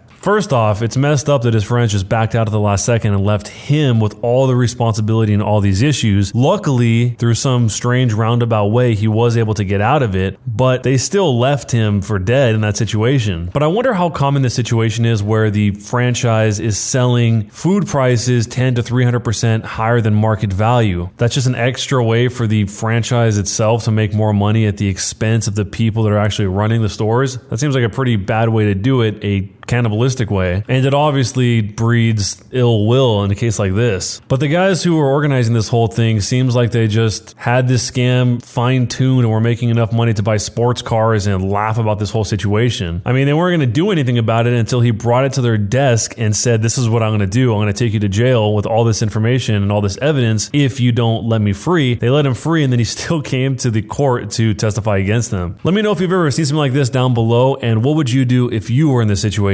Am I the jerk for teaching my niece, who's 4 years old, to say El Chupacabra when her mom, who's a 32-year-old female, says, "You know what really gets my goat?" My sister has a habit of saying, "You know what really gets my goat?" She probably says it 7 to 8 times a day. So, like that Tumblr post, I taught my niece to say El Chupacabra when her mom says it. It sounds more like E Supacaba, though, because she's 4 years old, but it's adorable. I told my niece it was a monster from Mexico that eats goats, and she doesn't seem scared or anything, probably because the only monster she knows is the Cookie Monster. But apparently now my niece walks around the house all day saying El Chupacabra. And now my sister and brother-in-law are mad at me for teaching her this, but in my opinion, it's kind of adorable and also harmless. But she's my sister, so I don't know. Am I the jerk? I can't imagine that the sister is actually mad about this. This is probably more of just one of those things that kids latch onto where they learn a word and they keep saying it over and over and over again, and most of the time that just passes. But would you be upset about something like this? Let me know down below.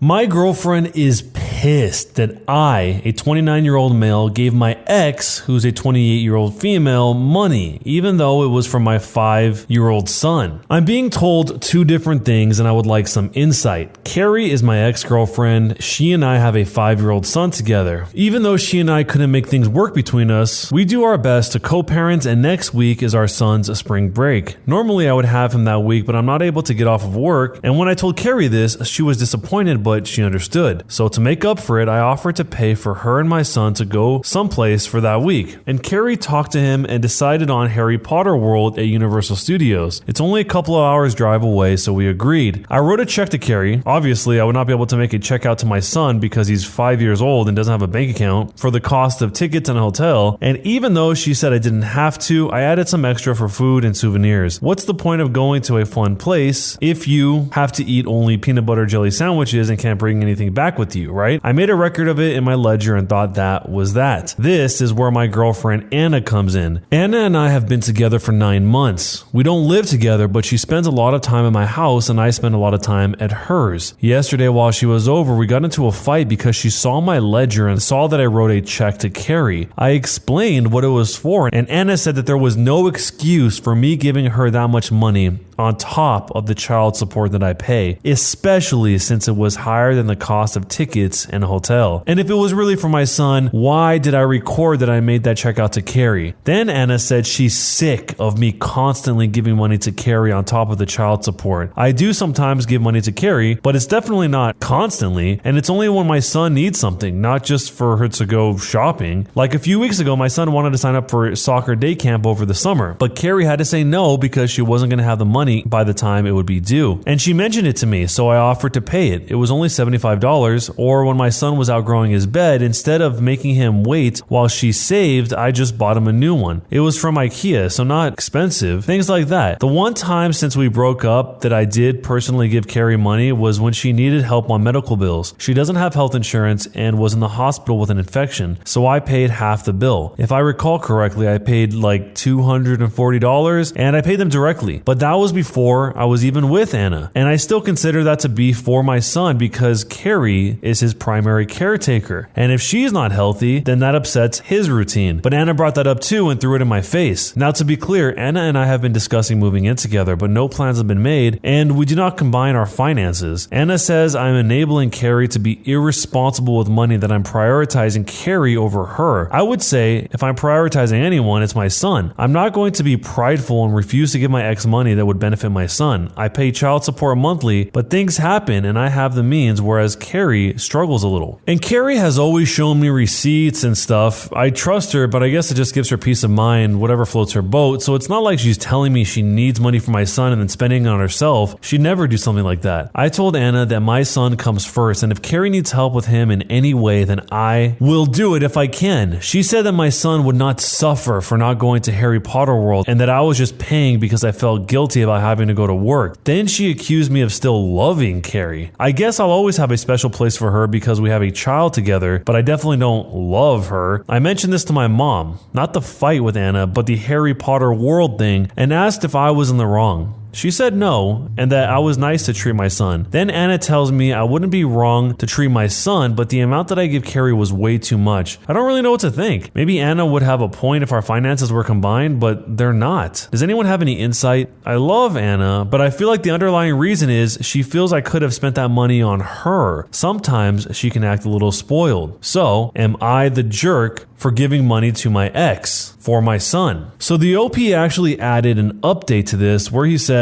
I was pretty sure I was going to break up with Anna, but I at least wanted to talk to her first because if she was apologetic, then the relationship might be worth salvaging. She came over and I told her that my son will always come first and that I'm not prioritizing Carrie over her. It's just that if Carrie needs help with my son, I have to help her. I also said that yes, I did feel guilty about not taking my son that week, but it was my money to spend because our finances are not combined, and that she didn't have any right to look at my ledger in the first place. Anna responded pretty much how I thought she would. She burst into tears and said that I clearly still loved Carrie if I was writing her checks and constantly giving her money. So she actually didn't listen to anything I said. I told her I was sorry, but this isn't going to work out. And for about a week, she kept calling me to get me to change my mind. I realize now I probably either need to date women who fully understand up front that helping my ex with my son doesn't mean I still love her, or women who have children themselves. I feel like Anna was maybe a little bit immature, but I think she also just didn't have any experience dating guys with kids. My son loved Harry Potter World. He got his own wand and brought me one too, and was so excited to show me all the pictures he took. And Carrie had a great time too. I was a little sad about the breakup with Anna, but when I saw how happy my son was, I knew I made the right decision. When he's out of school for summer, he's going to spend a week with me so Carrie can have some time to herself, so there are no hard feelings there. All's well that ends well. So in the end, he ends up breaking up with Anna anyway. The part that is just strangely unsettling is that Anna would just go through his ledger at his house. She wasn't even living there. Not that it would make it normal if she was, but why would she just be snooping around trying to find out what his expenses are before this whole thing could even be discussed or anything? I mean, she seems to clearly have a deep association with money and love, where somebody who spends money on someone must love them, and somebody who doesn't spend money on somebody must not love them as much. It's almost like the money in this situation symbolically was love for Anna, and that since money is finite, the OP's love is finite, and he's using some of that finite love on someone that's not her. This situation actually reminded me a lot of an old 90 Day Fiancé episode where the woman who came to America actually came from a pretty wealthy family back home, but the guy that she was marrying had kids with another woman, and he was trying to take care of those kids. It wasn't a surprise or anything, but she was furious. If anyone can remember what that couple was, let me know down below. I can't remember off the top of my head, but this situation seems a lot like that one, unfortunately. And lastly, what the OP is doing isn't wrong or cruel. He's being considerate and he's trying to take care of his kid. He's explaining that very, very clearly. He's not just giving money to Carrie to go shopping or whatever he said. He's making it so his son can do things that his son wants to do, like go play soccer, go to Harry Potter World. How else would any of that stuff happen if he was at work and couldn't take his son to do that? I know even with all of that, a lot of people would still be upset with a situation like this, but would you? Let me know what you would do if you were in this situation down below. A barmaid demands that I buy drinks for her friend. This happened right before Christmas, but I'm still mad about it. My housemate and I are both 23 years old. We went to a bar near our house for a couple of drinks. We get there and my housemate P recognizes the barmaid as a friend that was in his university course. I've met her once before and I liked her well enough. So we're sitting at the bar talking about work, life, friskiness, aliens, whatever. P and I are getting really tipsy, and at this point, we notice a guy comes in wearing sunglasses. It's 10 p.m. and the bar is dimly lit. He's also wearing a Matrix coat and standing at the bar doing nothing. We think nothing of it. A few hours and a few more drinks later, we are on our way out the door, and I ask for 3 Jaeger bombs, one for me, one for P, and one for the barmaid. She says 4 Jaeger bombs coming right up. I told her no, I only ordered 3. Yeah, 4. That's what I said. She holds up 4 fingers and smiles cheekily at me. I put down one of her fingers and slowly said that she could pour 4 if she wanted, but I was only paying for 3 of them. That's not how this works. You buy 4 drinks, you pay for 4 drinks. I told her again, I only wanted the 3, and who was supposed to have the last one? She points at Neo, who hasn't said a word to us the entire time, but who is now staring intently. But I don't know him, barmaid. She looks at me surprised and says, I know him. He's my friend and he looks thirsty. I tell her she can buy him a drink then. I turn and walk out. Now, I didn't refuse out of spite. If I go to a pub, I bring cash with me so I know how much I spend and I don't spend any more. I had just enough cash left for 3 Jaeger bombs, and even if that wasn't the case, it was the fact that she didn't take no for an answer that really pissed me off. And I think she could tell I was getting pissed off with it. I hope so, because that's just completely not the way to interact with people. It's a nice pub, but that whole encounter just left a sour taste in my mouth. So much so that if she's still working, I simply won't go in there. So, am I the jerk? There's a reason she waited until the very end of the night to try and pull this off. She probably saw that the OP and his friend were extremely sloshed, or maybe relatively sloshed compared to how they were when they first got in, and thought that she could get away by, at first, teasingly bullying him into buying another drink for this random guy, but then maybe not even that, just trying to confuse him into paying for the 4th drink. I mean, it almost sounds like she was kind of messing with his mind. She said, that's not how this works. You buy 4 drinks, you pay for 4 drinks, as if if to try and imply that that's what he was saying the whole time, that he was in the wrong, that he was mistaken. I mean, instead of trying to con the OP,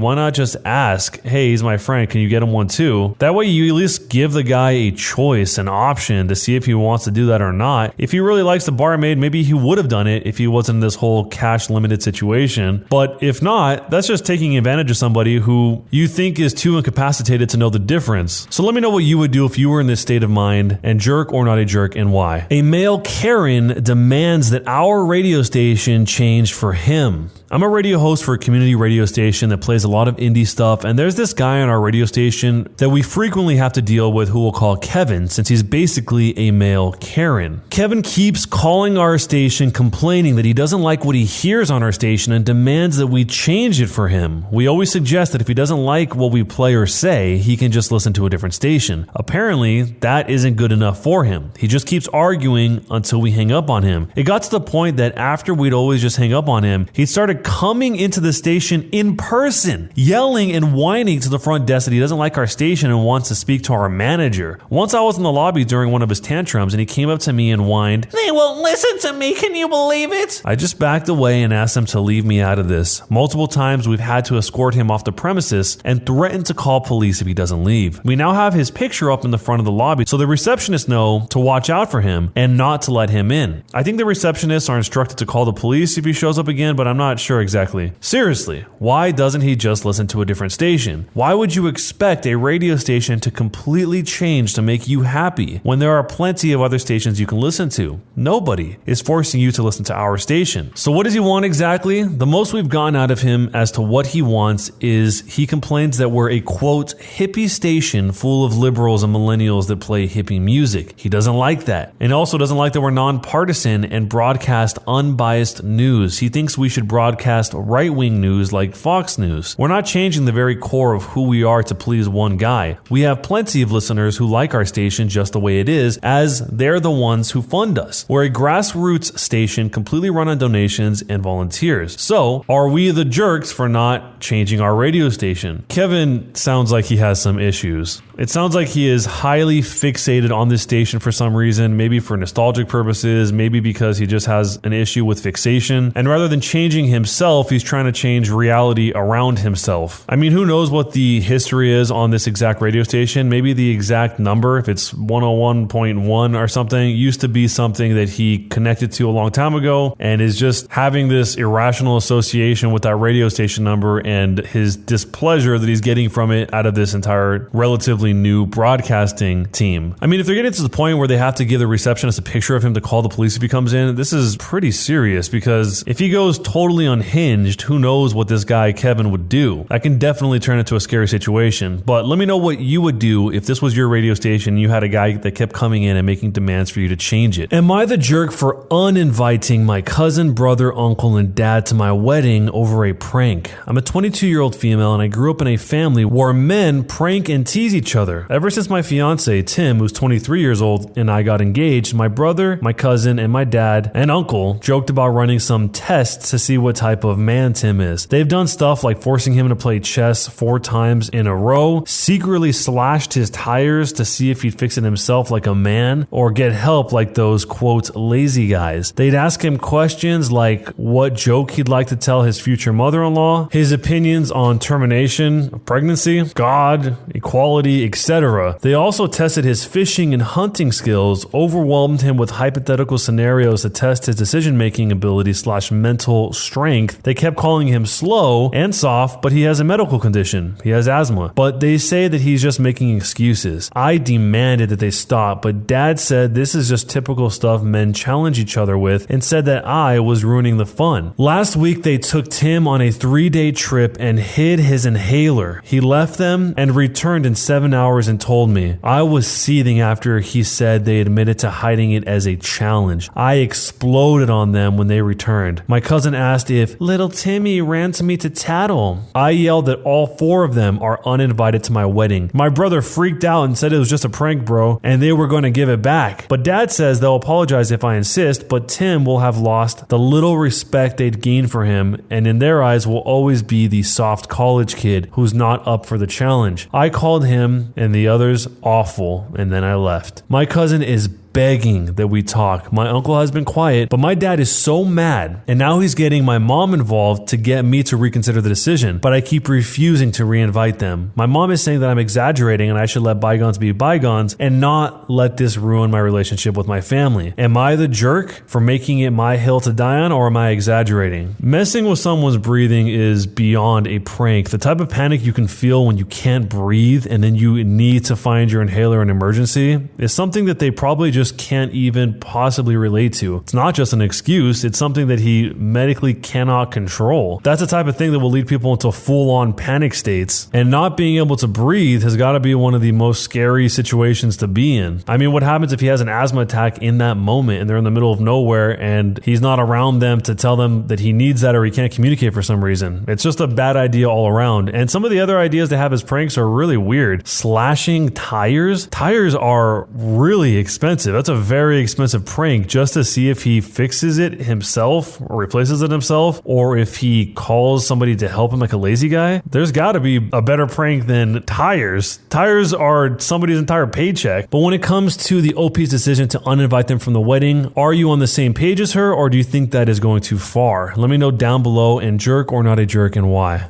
I'm a teacher, and a group of Karens who are also teachers tried to get rid of me. But now the tables have turned and I'm the one that has the fate of their careers in my hands. Here's how it went down. I work as a teacher, and some of my coworkers, other teachers, are total Karens. They go out of their way to make my life completely miserable. 2 years ago, I was hired as a teacher by a district. I'd previously had a decade of experience in another place, but moving to a new city required this. When I started there, the other teachers were quick to be intimidating towards me. At first, I felt everyone was against me, but I quickly learned it was really just these 3 women. They'd hold these meetings after school to go over the rules and congratulate themselves a lot. It was like something out of Mean Girls. I was told who I could and who I could not talk to. Every outfit I wore was critiqued, with some being deemed "do not wear that again," and even malicious gossip being spread to students. These rules weren't written things. For example, I was chastised for failing to give a thank you card to teacher number 1 because she was in the interview when the principal hired me. I could go on for ages with dozens of these bizarre rules and passive-aggressive actions. The worst was when my webpage was edited with some nasty words, and the weirdest was when they tried to make it look like I was rigging a Teacher of the Month vote. It backfired splendidly. Things got better for a while because teacher number 2 was out for FMLA, and teacher number 3 got into some troubles with the district over other stuff. It was a horrible year overall, but I survived and wasn't going to leave because of their constant cruelty. In my time, I did speak to the principal about this twice, and he was extremely aware and supportive, but didn't want to rock the boat with them. They're scary. It was tricky because of how direct their attacks were, but also because they were really good at denying everything. About a month ago, some big changes happened within the district. Essentially, all of the grades and schools were shuffled, resulting in each grade getting its own building basically. Nearly all employees had to reapply for their jobs. I was in a panic, but a call from my principal assured me that things were fine. We would have had a team of 4 teachers for my subject, and they would be selected by him. He hired me first, and so I stopped worrying. And then he had some health issues. The other 3 teachers weren't being hired with him out of commission. I began to worry. What kind of teachers will be left halfway through summer break? The principal asked me to do some interviews in his place, with the assistant principal from another site helping me. The first 2 interviewers were great, and so we hired them. We still have one more spot though, and the applications are still coming in. And then it happens. We get applications from teacher number 1 and teacher number 2. It seems teacher number 3 didn't reapply at all, so good riddance. The interviews were golden. They dropped all pretense that they were innocent, and each one sold the others out about everything. They tried so hard to suck up with, "We were just so jealous of you," and such. I asked teacher number 1 why she hadn't found a job elsewhere in the district, and I learned that she had applied everywhere she was certified for and was turned down repeatedly. Teacher number 2 refused to work anywhere other than our building. They did nothing to help themselves get the job and wallowed in self-pity for half of the interview. We hired a brand new teacher who seems promising, and as of this morning, 100% of the positions that they are certified for are now filled. And perhaps it's mean, or perhaps it's revenge, but I sent both a thank you card in their interviews. So, am I the jerk? This is one of those situations where the power dynamic completely flips. I mean, these Karen teachers are trying to make fun of the OP for how she dressed, how she behaved, and even went as low as to try and create malicious gossip to the students. I mean, that's weird. What are they doing? They're going and just saying, oh, did you hear Mrs. OP likes to bottle her own farts? I think even as a student, you would probably think that's weird if one teacher is just randomly talking trash about another teacher. If this type of thing is happening with them professionally, in this case, where they have to go to the OP to try and get hired for this new position after everything gets rearranged, that's probably also helping in their own personal lives as well, where they put somebody down and later on have to go and ask that person for help. It just seems like mindless cruelty for no reason, but maybe that's just their personality types. The thing is, if they were going to go through all of that, at least stick to your guns and don't fake suck up during the interview. But if this was you and suddenly you were the one in control, the one that can make the decision as to whether or not someone that made your life awful gets a job or not, how would you handle it? Do you think that sending the thank you card was too far or justified? Let me know. Am I the jerk for refusing to let my mother-in-law spend the night in my bedroom and lock the door? Here's some context. My husband is 34 years old and I am 26 years old. We got married 9 months ago and we live in a different town from his parents, and his mom visited us unexpectedly on Friday. Now, to give some context about my mother-in-law, she is okay-ish, but has no respect for her son's privacy and by extension, mine. When it was time to go to bed, my mother-in-law requested that we let her sleep in the bedroom on the master bed. And not just that, but lock the door as well, because she explained she can't feel comfortable enough to sleep without locking the door. I found this bizarre, but I politely declined and suggested other options like the guest room couch and air mattress. But no, she turned around and presented these options to me. My husband agreed, but I said no. This initiated an argument between her and I. During the argument, I pointed out how I didn't want to be kept out of my room and away from my stuff, but she lashed out at my husband saying, Don't you just stand there, say something! My husband told me to let her. It's just one night. But I told her those were all the options I had for her, and if she didn't like them, then I could book her in a hotel. She took it as in I was kicking her out and started crying, which made my husband upset. She left at 12 a.m. and my husband blew up, saying I disrespected his mother, who was a guest in our house, and treated her poorly. He then reminded me that it's our bedroom and not just mine, and I acted horribly to her, causing her to go stay at a hotel in the middle of the night. He went to book a room in the same hotel as her and turned his phone off. The next day, she went home and told the family, who berated me, calling my behavior towards my mother-in-law abhorrent and loathsome. Now, my husband is complaining about how I keep trying to ruin his relationship with his family and push them away. But I want to know, was I really the jerk for refusing to let my mother-in-law spend the night in my bedroom and lock the door? So the mom wasn't really asking if she could stay in the room and lock the door. She was telling the OP, the wife, that she could do that. The mom probably felt that the request of being able to go in and be close to her things was too general or didn't make enough sense to be justified, and so she wanted probably to keep pushing to stay in that room. As some people pointed out, the husband somehow isn't able to see that the mother is disrespecting the OP, the wife here, and it's almost like he doesn't even consider what the wife is saying at all. He just cuts straight to, well, it's not just your room, it's both of our rooms, and that he can make part of the decision too, which maybe she would want to talk about with him, but it sounded like she was put on the spot when the mother asked this question. Because it's not like she pre-planned this, the mother asked in the moment and the OP responded in the moment. But if this was your mother-in-law, would you allow her to sleep in your bedroom and lock the door? Would that bother you, or would you be fine with it? Let me know down below. Am I the jerk for losing it on my fiance for disinviting my stepsisters to our wedding? I'm going to keep this short. I'm a 25-year-old female and getting married to my fiance next month. We've had no issues with the wedding planning except the guest list. The context is I have a large family. I have 2 stepsisters, 18 and 20, a biological brother who's 27, and also a biological sister who's 30. My fiance argued that the guest list should be cut short, and he suggested I only invite my immediate family. I asked him to elaborate, and he suggested excluding my stepsisters. I said no, and got upset with him for implying that they're not family. He said, well, this wasn't what I meant. I was just speaking from a technical angle, especially since I didn't include them in the wedding party, like the maid of honor and bridesmaids. So he thought they were unneeded, but I said they are wanted and they will always be wanted and included by me. Well, days ago, my stepsisters called saying my fiance canceled their invitations and told them some lie about changing the wedding location and telling them that they won't be able to come. I was fuming. I went home and started screaming at him. He asked that I hear him out and then explained that he had no choice since we were required to shorten the list and that he just, quote, did my dirty work for me since I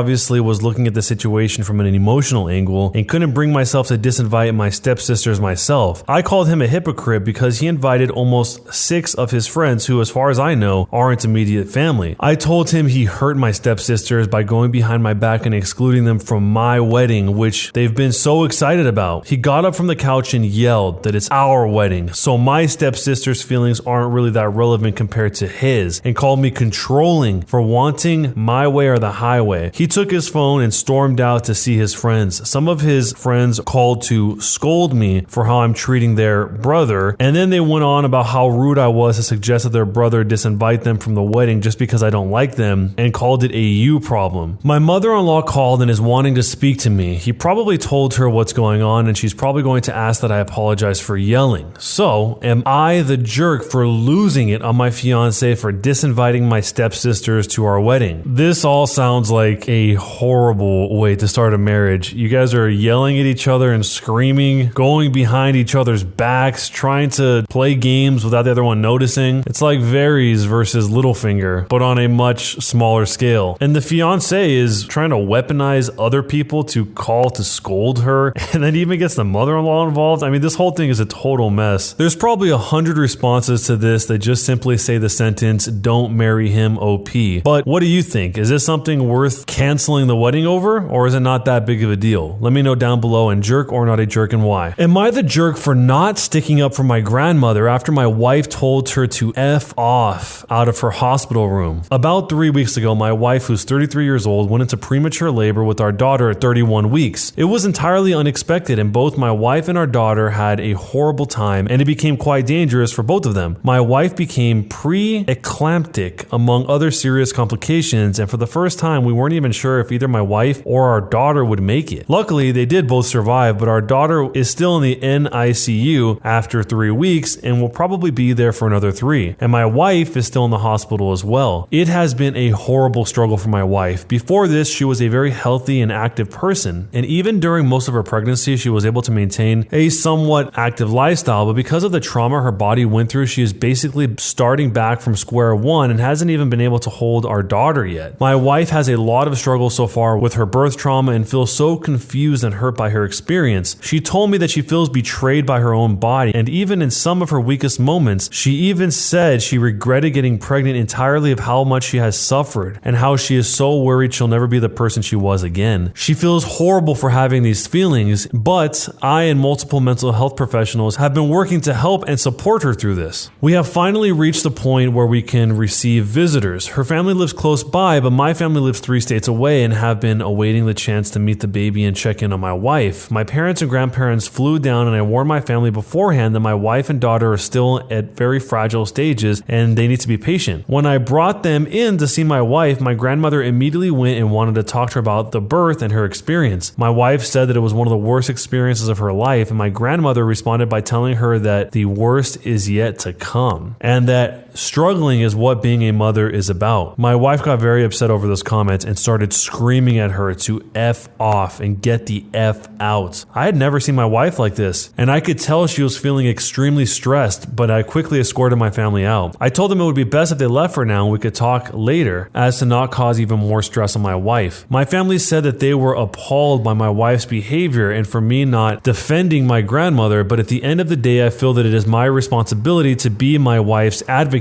all of the time, but especially now. It has become a bit of tension in my extended side of the family, however, but I haven't told my wife about it because I don't want to stress her out, and I plan to deal with this alone entirely. Should I apologize on my wife's behalf? If I'm the jerk, I'll own up to it, but I don't see my wife as the jerk at all. So who do you think is the jerk? The wife is obviously under a lot of pressure, and she had a near fatal experience in this pregnancy, so when the mother-in-law came in and said the worst is yet to come, it probably sounds like she's trying to belittle the situation that the wife went through, or that she thinks it's the same as a normal pregnancy, which clearly it was not. I think the wife had just been through so much and was probably at her wit's end, and the very first thing that comes out of the mother-in-law's mouth is that she just probably exploded. That, and not to mention, she is still worried about the condition of her child. I mean, if it's getting to the point where this might affect the rest of her life and she never knows if she'll be the same person again, and she's even going out of her way to say that she maybe regrets having this pregnancy experience in the first place, it makes a lot of sense why she would be so upset when the mother-in-law said this. But to be fair, the mother-in-law might not have known the extent to how extreme this whole situation was. She might not have known how serious it was, and maybe that was on the husband for not explaining that to the mother-in-law prior to her getting there. It's just such a weird thing to say, the worst is yet to come. So the OP is clearly split on whether or not he should apologize on his wife's behalf, whether he's the jerk, she's a jerk, or who's the jerk. Let me know who you think it is down below in the comments. Am I the jerk for ordering delivery food when I only live a few blocks away from the restaurant? There's a local burger joint that my family and I love. It's about 10 blocks away from our house, and they do both delivery and pickup. I'm a full-time student and a stay-at-home mother to a toddler, while my husband works full-time. I had an exam and a couple of lab practicals due today and was too tired to cook dinner, so I ordered a couple of burgers and fries from the local joint. It was already dark out, really cold, and I didn't feel like trying to wrangle my kid into their snowsuit or the stroller to walk over there as we don't have a car, so I ordered delivery on the website for an additional fee. This wasn't a delivery service like DoorDash or Uber Eats. The restaurant uses its own online platform and hires its own drivers to deliver food. I paid online and left a 20% tip. About 30 minutes later, I got a notification the delivery driver was in my building, so I went downstairs to pick up my food. When I got to the door, the delivery person was very rude and told me that next time I should get off my butt and pick up my own food, and that she doesn't get paid enough to deliver food less than a mile. I just grabbed my food and didn't say a word to her and headed back towards the elevator. I heard a pound on the locked door as I walked away and turned around to see that she'd hit the door with some snow and was flipping me off. I went upstairs kind of frazzled and ended up calling the restaurant to let them know what happened and to please reimburse me for my tip. The manager I talked to was horrified and apologized and ended up returning my tip. He also offered a 20% off coupon for a future visit. We love this burger shop, so this poor experience isn't going to stop us from eating their food. I just am not going to get delivery from them again. Am I the jerk for ordering delivery from a restaurant a few blocks away? Is this some kind of unwritten rule about delivery that I don't know about? I can understand the frustration of being a delivery driver and being severely underpaid in a situation like this, but I'm guessing the delivery driver didn't know that the tip was attached. Maybe the delivery driver was used to people just not tipping, and that's what set them off to this extent, to the point where they're throwing snowballs at the door and flipping them off. If the situation is really that bad for the delivery drivers, that needs to change within the business, and the delivery drivers should not work there until they have some sort of situation figured out where they're not getting totally taken advantage of in a situation where it's less than a mile. But even if it makes sense to be that frustrated as a delivery driver, taking it out on the person who ordered something and even left a 20% tip is not the right play. But let me know what you would do if you're in this situation down below. A Karen steals my seat, purposely steps on my laptop, and has her husband grab me, so I use magic to get revenge. Here's how it happened. In senior year of high school, I was taking a plane to visit my grandma. The flight went from Baltimore to Pittsburgh, and then from Pittsburgh to Vegas, and then Vegas to Boise. The flight from Baltimore was almost empty, and I was Southwest, so I could choose my own seat. And I was on the same plane until Vegas. I selected the last row of the plane by the window, put my earbuds in, and took a nap until Pittsburgh. When the plane landed, I went to the bathroom while people were getting onto the plane, and to save my spot, I left my backpack in my seat and put my jacket on the seat, and I left. When I got back, I noticed this pregnant lady was sitting in my seat and her husband sitting in the aisle seat with my jacket thrown on the ground in the aisle with my backpack underneath it with a laptop in it. I was kind of annoyed, and I pointed out that I was previously sitting in the window seat and I wanted to know if I could have my seat back. Can't you say that I'm pregnant and I need this seat? She said very aggressively. Then I looked at the husband and asked if he could please scoot over and sit next to his wife. This guy looked me in the eyes and said, "Sorry, but we're allowed to choose our own seats, and I chose the aisle seat." Being a high school senior, I wasn't that big of a guy, but I was still not happy about sitting in the center seat. Realizing that this was a losing argument and I wasn't going to get any leverage over this lady, I decided to grit my teeth and bear it. I collect all my stuff and move into the middle seat. The second I sat down, the lady said, "You can't have your backpack in your seat. You're gonna have to find a place to put it." "I'm just gonna put it under my seat," I respond. "Where am I going to put my feet then?" Growing up, I swore more than most people and really only watch when I say when I'm at school. Suddenly, I feel someone grab my collar. The husband pulled me inches from his face and said, "Have it your way, Walt. So here's how the rest of this is gonna play out. You're gonna sit down in that chair and listen to me talk. You're not gonna use that language to my wife or the baby. You will say you're sorry." I was shocked because not only was this guy grabbing me and public, but at the time I was only 17, so I was still technically considered a minor. But not wanting to make a big deal out of this, I just gave the lamest "I'm sorry" to the woman and put my earbuds in as the flight was getting ready to take off. While taxiing, the lady kept trying to get my attention by yelling in my ear, snapping her fingers inches from my face before she finally pulled my earbuds out. You need to turn your electronics off during takeoff. She barked at me. Now, my dad was a pilot for 30 years and he confirmed that electronics do not interfere with communications. It is mostly a formality so that people pay attention to the emergency instructions. So I ignore her since we are literally less than a minute from taking off. In a rage, she spams the flight attendant button so that one comes over. We also had a whole takeoff until this issue was solved. The flight attendant runs over and asks what is wrong, expecting an emergency. He won't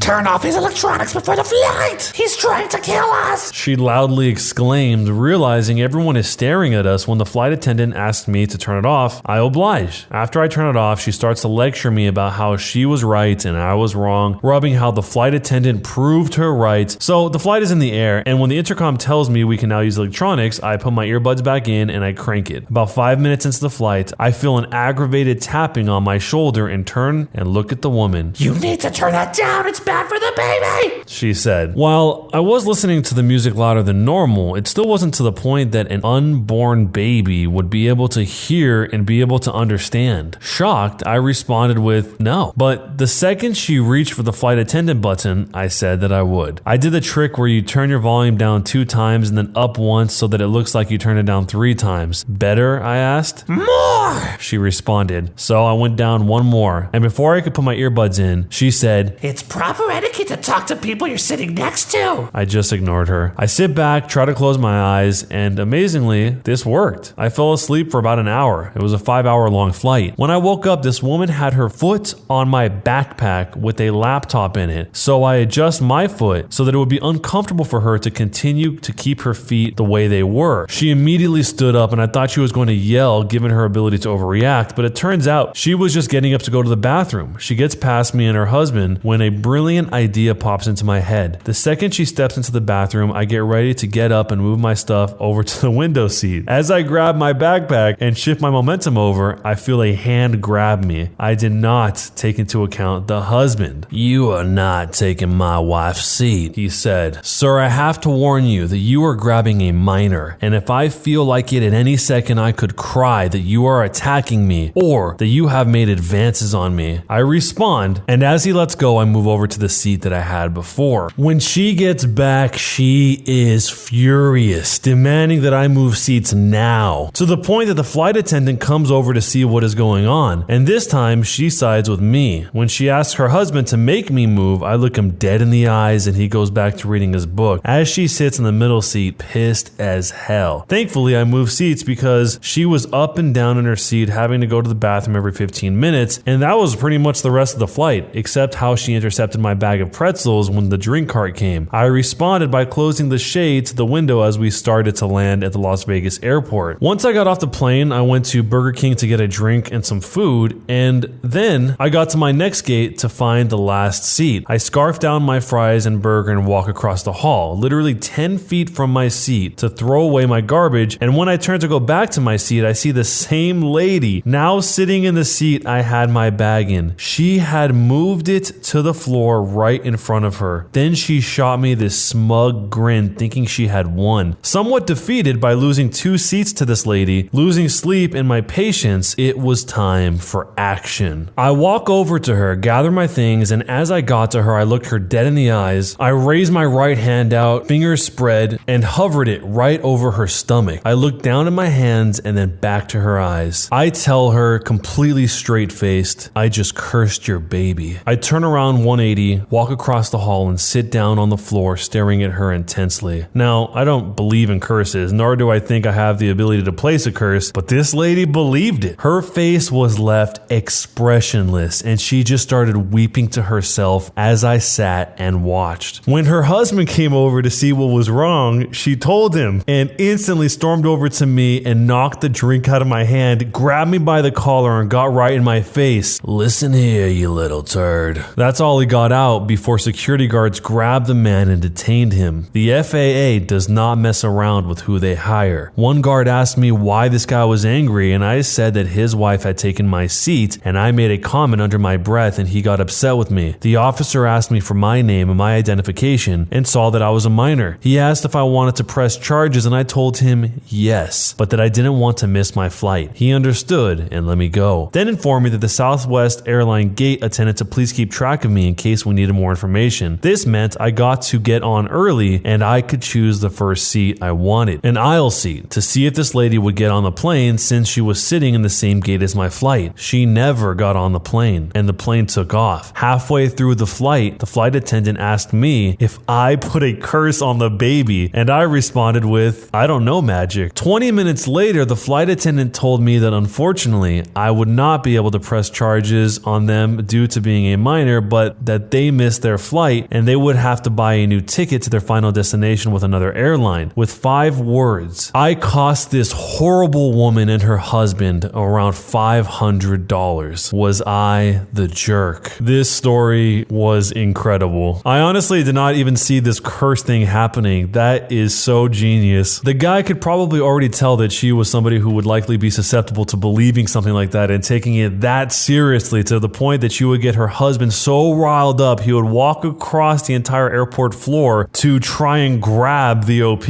I just put a curse on your baby. Wow. That lady to this day probably still thinks in the back of her head, maybe my baby does have a curse. 10 years from now, when the baby is now a child, starts acting up, she might be thinking to herself, oh man, it's that darn curse. I keep having to deal with this curse forever. For some people, this would mean nothing. They would just brush it off. But this lady really was susceptible to this. Probably the best part to this entire thing was not just the your baby has a curse part, but it was the fact that the flight attendants knew about the curse and then asked him if he put a curse on the baby, and he just responded, I don't know, magic. Those flight attendants probably will be talking about this for a long time. So do you think that you would come up with something clever like this in a situation like this? And if so, what would that be? Let me know down below, and jerk or not a jerk, and why. Am I the jerk for refusing to pay for my husband and his family's meals at the restaurant? I know that sounds bad, but I'll let you decide who's in the wrong. To begin, my husband and I don't share finances. It's been like this for the 3 years of our marriage, and so far we've been doing well. Though he'd sometimes try to get me to pay for him, but I do it only when I want to do a nice thing for him, say invite him to a restaurant. This past week, he got a bonus at work. He was overjoyed. He informed his entire family and planned for them to go out and celebrate with us. He picked the restaurant, meals, drinks, etc. I naturally thought he was going to pay for all that since it's his happy celebration, but it turns out I was wrong, because when it was time to pay the bill, he told me to take care of it. I said, why? It's his celebration, not mine. But he insisted I pay and he'll explain later. I refused and I demanded an explanation. He said that while yes, he is the one who got the bonus, he assumed that I'd want to celebrate that and offer to cover the bill for him. When I talked about how ridiculous it was of him to assume I'd pay for not just his, but his family's meals, he said that I should be happy for him instead of being visibly bitter. He then said he's yet to receive his bonus and begged that I take care of the bill now and he might consider paying me back later. I refused and only paid for what I consumed. Him and his family started talking about how inappropriate I was acting. I took my purse and I went home afterwards because there was so much commotion when they started arguing over who's going to cover the bill. His mom spam called me for hours and he went off on me at home, saying I spoiled his celebration and joy because I'm feeling bitter, especially considering I had enough money to cover the bill right there and then. I said it wasn't my obligation and he was the one who came up with the celebration idea. He argued that if the roles were reversed and I got a bonus, he'd celebrate me and my achievements and pay for the damn meals after taking me and my family out. I casually said, well, that's just you, not me. He got even more pissed and said that he had it with my juvenile antics and that he won't ever forget the scene I made at the restaurant in front of his family. He's been upset with me for days now. Here's the update from the future. We just got into an argument. I showed him what I posted and he lost it on me. I accept my judgment, but he won't. He said, and I quote, "These people have no idea," and said that I should have mentioned that I make more money than him. Not that much, and I don't think it justifies it, and that he had paid the bills for me in the past when I forgot my wallet, but I did pay him back, so he's pretty pissed right now. Though he kept laughing sarcastically when reading some of the comments. He just walked out of the kitchen to take a phone call and said he'll be back. I'm still here with the dog waiting to see how this goes. So, am I the jerk for refusing to pay for my husband and his family's meals at the restaurant? This whole relationship seems very tense. It seems like the husband was trying to trick the wife into this situation. I mean, they have the arrangement they have. It is what it is. They've both accepted and agreed to having this separate finance situation. That makes sense. But what doesn't make sense is how he tried to trick her into coming to the dinner and then paying for it without even giving so much as a heads up before the dinner started. I mean, we don't know exactly how big this family is, but this could be several $100s depending on the restaurant and depending on how many people are in the family. And for most people in the world, that is a significant amount of money that you can't just spend without preparing for. It just seems like the two of them have a strange relationship to money, not because they have their finances separate, but because they have this kind of tit for tat mentality about it. I mean, the fact that he brings up that he paid some of the bills when she forgot her wallet, but she paid him back, it's just such a weird, stressful way to go about it to make sure the other person isn't taking advantage of you. When why would you even want to be with someone who you're constantly worried is taking advantage of you financially or otherwise? It is interesting here that we get to see the dynamic of the person from the story actually reading the comments that people leave, even if his response to them wasn't very insightful. But let me know what you guys think down below. Is the OP a jerk or not for not paying this big bill? Am I the jerk for saying it's a little embarrassing that a girl's nanny puts little notes in her lunch? So there's this girl, Nicole, who's 16 years old, and she started going to my school. I'm also 16 after winter break. She's a little weird, to be honest. She doesn't talk a lot, and when she does talk, she's so quiet that you can barely hear her. She used to eat lunch in her car, but one of my friends felt bad for her and invited her to eat with us. I noticed all of her lunches had a little piece of paper and she'd read it, smile for like 2 seconds, then fold it up and put it in a pocket in her lunchbox. Sometimes she'd take it out and read it a couple of times during lunch. I eventually asked what it is, and she said she has a nanny and she writes her notes every day. I asked her if she thinks that's a little embarrassing because I don't know anyone who's had notes on their lunches past 5th grade. She got kind of defensive and said that her nanny does similar things for her siblings who are all in preschool or elementary school, so it kind of proved my point. She started eating in her car again, and one of my friends got mad at me because apparently she had a really bad home life before moving here and she's never had anyone to do that stuff for her. I don't know how TF she expected me to know, considering she usually only talks about school, but it's starting some drama in my friend group, so I wanted to know if I was the jerk. Honestly, who cares if it's embarrassing? It's embarrassing to who? The OP?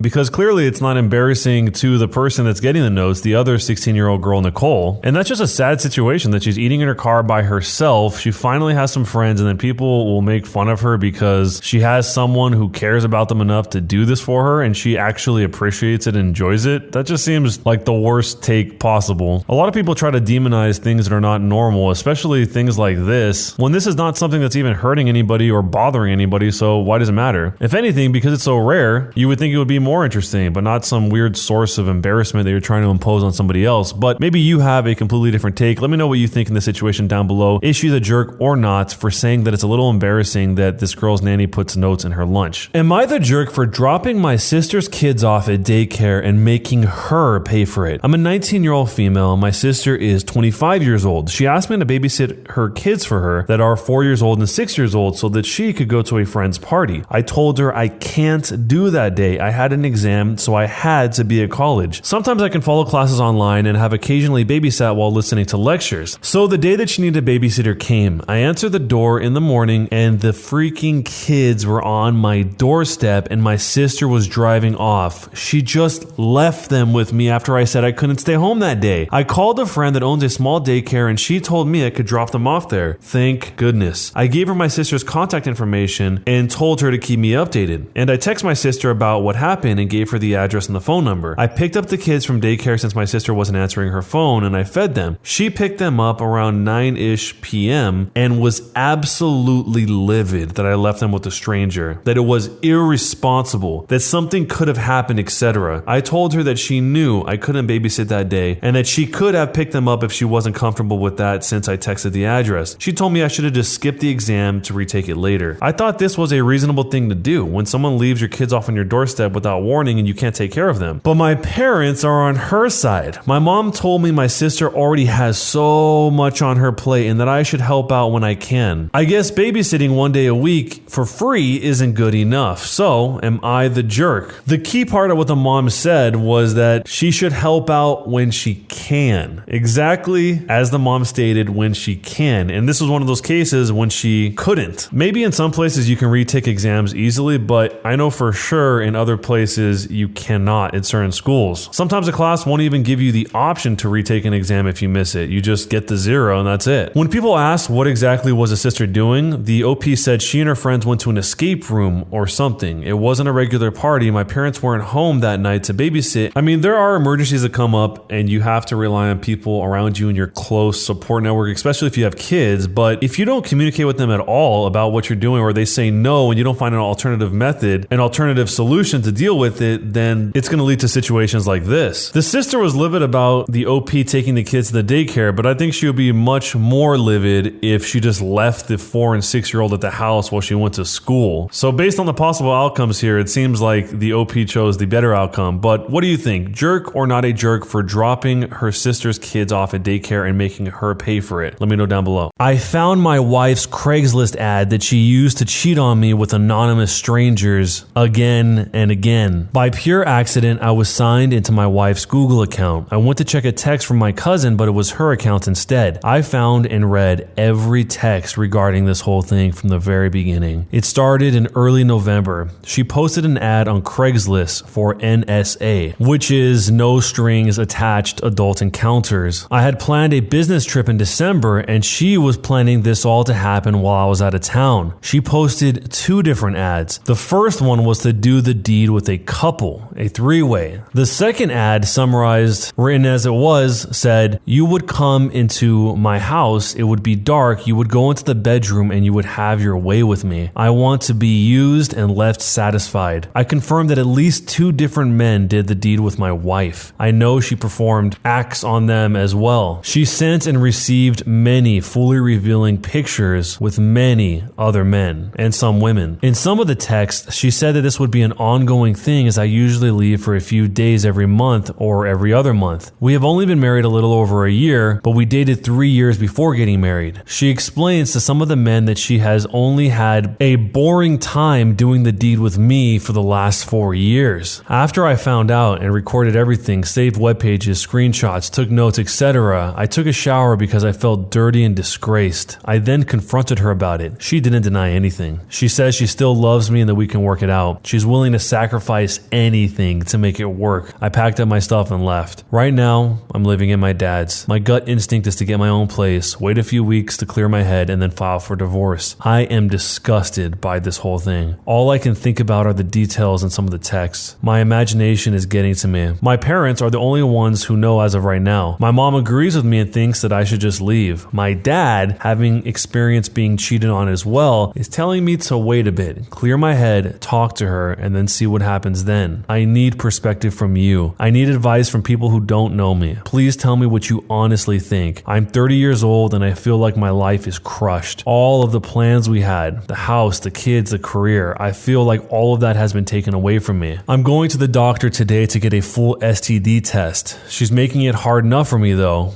I do love her more than anything. At least I did. I feel so hurt, empty, and angry right now. I miss my dogs and I'm trying to see if I can afford to get an apartment this weekend so I can get them back. Right now I'm removing my name from all of our accounts. I'm separating everything I can from her. Later on there was a big update to this where the OP said I need to explain something to everyone. You always read how people find out about their spouse or boyfriend and girlfriend cheating and the immediate hive mind is a lawyer up, hit the gym, etc. But you need to know it's not as easy as that. This is the person I've loved for a good chunk of my life. The love that I have for that person doesn't just immediately go away. I will say my love changed on a certain level that I can't explain. With that said, it has been 6 days since I found out. I've talked to her multiple times and we've talked through text and through email and also in person. It's very hard to throw away your entire life that you've built with someone, to throw away all the lifelong plans you had together, career, house, kids, etc. Also, I can tell she actually regrets it. I know she is sorry, but I can never trust her again. I'll always wonder whenever she gets a text or whenever I leave out of town for a few days if she'll be doing the deed with some random guy again. I just cannot live like that for the rest of my life. I deserve better. So here's what I've done so far. I found my own apartment. I move in tomorrow and I get my dogs back. I've sold my car. I'm very sad about this, but I can't afford to keep my Scion's payment. Things are starting to look up. I don't want anything we bought together or anything to remind me of her. I'm basically moving into an empty apartment with only a couch I got for free from my work and my computer desk and chair. I'll slowly start buying things which I can afford without my car payment now. She cries when we talk and it makes me sad. I'm sad for our broken relationship and I'm also sad for her because I feel like she really does regret it. This has been the most difficult thing I've ever had to deal with. I feel like I have two paths in front of me that will affect my life forever. One path I can take her back, give her a second chance that will fork into either her doing it again or me regretting the decision, or it will focus into having a great marriage forever. The other path is me moving on with my life and not looking back. It's hard to know what decision is the right one. I wish I could see myself 20 years from now and still be able to tell. If I knew without a doubt that she would never hurt me again and that our marriage would work, I think I would do it. But what do you think I should do? This is terrible. Imagine if he never found out via this way and he ended up with some STD, or if she got pregnant by somebody else. A lot of people are pointing out stuff like this, where in a scenario like that, he would think that he is the father of this baby, not knowing that she had been doing the deed with all kinds of random people. And that's only what he found. Who knows what else there is out there? That could be the tip of the iceberg. A lot of people also said she regrets getting caught, and that's probably what she seems so regretful about, not necessarily the fact that she did it. I mean, even if she wanted to do this, why would she tell random people that she's been unsatisfied for 4 years? She didn't need to explain that at all if it wasn't something that was actually on her mind. Nobody's going to be pressing her to give her that kind of explanation. They're just going to do this deed with her and move on. And if all of those things were an issue, why didn't she just talk with the OP about it? If it was really that bad, at least bring it up, because from the way he describes it, he sounds completely blindsided and hurt by this, like he never even knew this was a problem to begin with. So if any of you guys have ever been something like this yourself, what did you do and what would you do if you had to go through it again? Let me know down below. I'm a woman who dated a man for 8 years, and it turned out the entire time he was using me as cover because he was in love with my twin brother, and now they are in a relationship together. Am I the jerk for ripping up my brother's apology letter and screaming at him, "Just leave me alone, we aren't family"? Here's some context. When I was 17 years old, I was in a relationship with my twin brother's best friend Jake, and it lasted 8 years until we all finished college, and my ex had gotten enough money off his extremely religious parents to get a head start in life. If you don't know where this is going, my brother and Jake were together the whole time and used me as a cover because my feelings didn't matter. My brother had been out since his teens, which is why they came up with the idea to use me so his parents wouldn't get suspicious. My parents were angry with my brother and even cut contact for a year, but they all made up and have been pushing me since for us to speak. I refused to speak to my brother due to how they dismissed me when everything came out, and Jake literally said, "You wouldn't understand, I had no other choice." My brother was worse. Like, I get where Jake was coming from because his parents are nuts, but I didn't deserve to be treated like that. It's been 5 years since everything came out, and I'm currently pregnant with twins with my soon-to-be husband. My brother and Jake moved back to our hometown last year, and they've both been trying via family/friends, even co-workers, to get me to talk. My mother begged me to sit down like an adult and not to let the past ruin my son's chance at having a relationship with their uncle. The hate that I have for my only sibling is ruining our family and my mental health. A few hours ago, I stopped by for lunch to show my parents some photos, and guess who was there? The happy couple. I was literally in shock for a few minutes. Then, when my brother tried to hug me, I pushed him away. I got so worked up, I physically couldn't stop shaking at this. My brother and Jake tried to apologize, talk about what happened, and beg for a relationship. I was in tears, and I begged them to leave me alone. At the end, my brother handed me a letter and said, "I really wish things could be different. You're my sister, my twin. I do love you, and it kills me that we don't have each other anymore." So basically, I lost it. I ripped up the letter screaming that we aren't family, and I just want him to leave me alone. I walked out after that and had to go get a taxi because I was too upset to drive. Since then, my parents and family members have told me that I'm cruel and bitter, and I need to stop living in the past and get over it. I'd like to answer a few questions before I go. First question, after 8 years, didn't you see any signs? Well, basically, my brother and ex were always close, and I obviously never thought they'd do something like that to me. Like, your brother is meant to protect you from the bad guys. The next question is, what kind of relationship did you and Jake have? Well, we lived together for 2 years, and we did everything a normal couple does. So I hope that clears up a lot of curiosity about our bedroom life. Another question being, why are you more angry at your brother than Jake? I hate Jake, and I will never forgive him. But I did, and still do pity his situation with his parents. The reasons I'm more angry at my twin brother should be obvious. What do you plan to do with your parents. As of now, I will go no contact until my babies are born and at least 3 months old so I can be in the right headspace. Are you in therapy? Yes. It helped me love myself again and trust people. I'm in a way better place than I was a few years ago. Did what happened give you a negative view of the LGBT community? Of course not. My brother and Jake hurt me, not the whole community. Let's not forget that the real people that cause this whole thing are anti this community. So, am I the jerk for ripping up my brother's apology letter and screaming at him just to leave me alone and that we aren't family?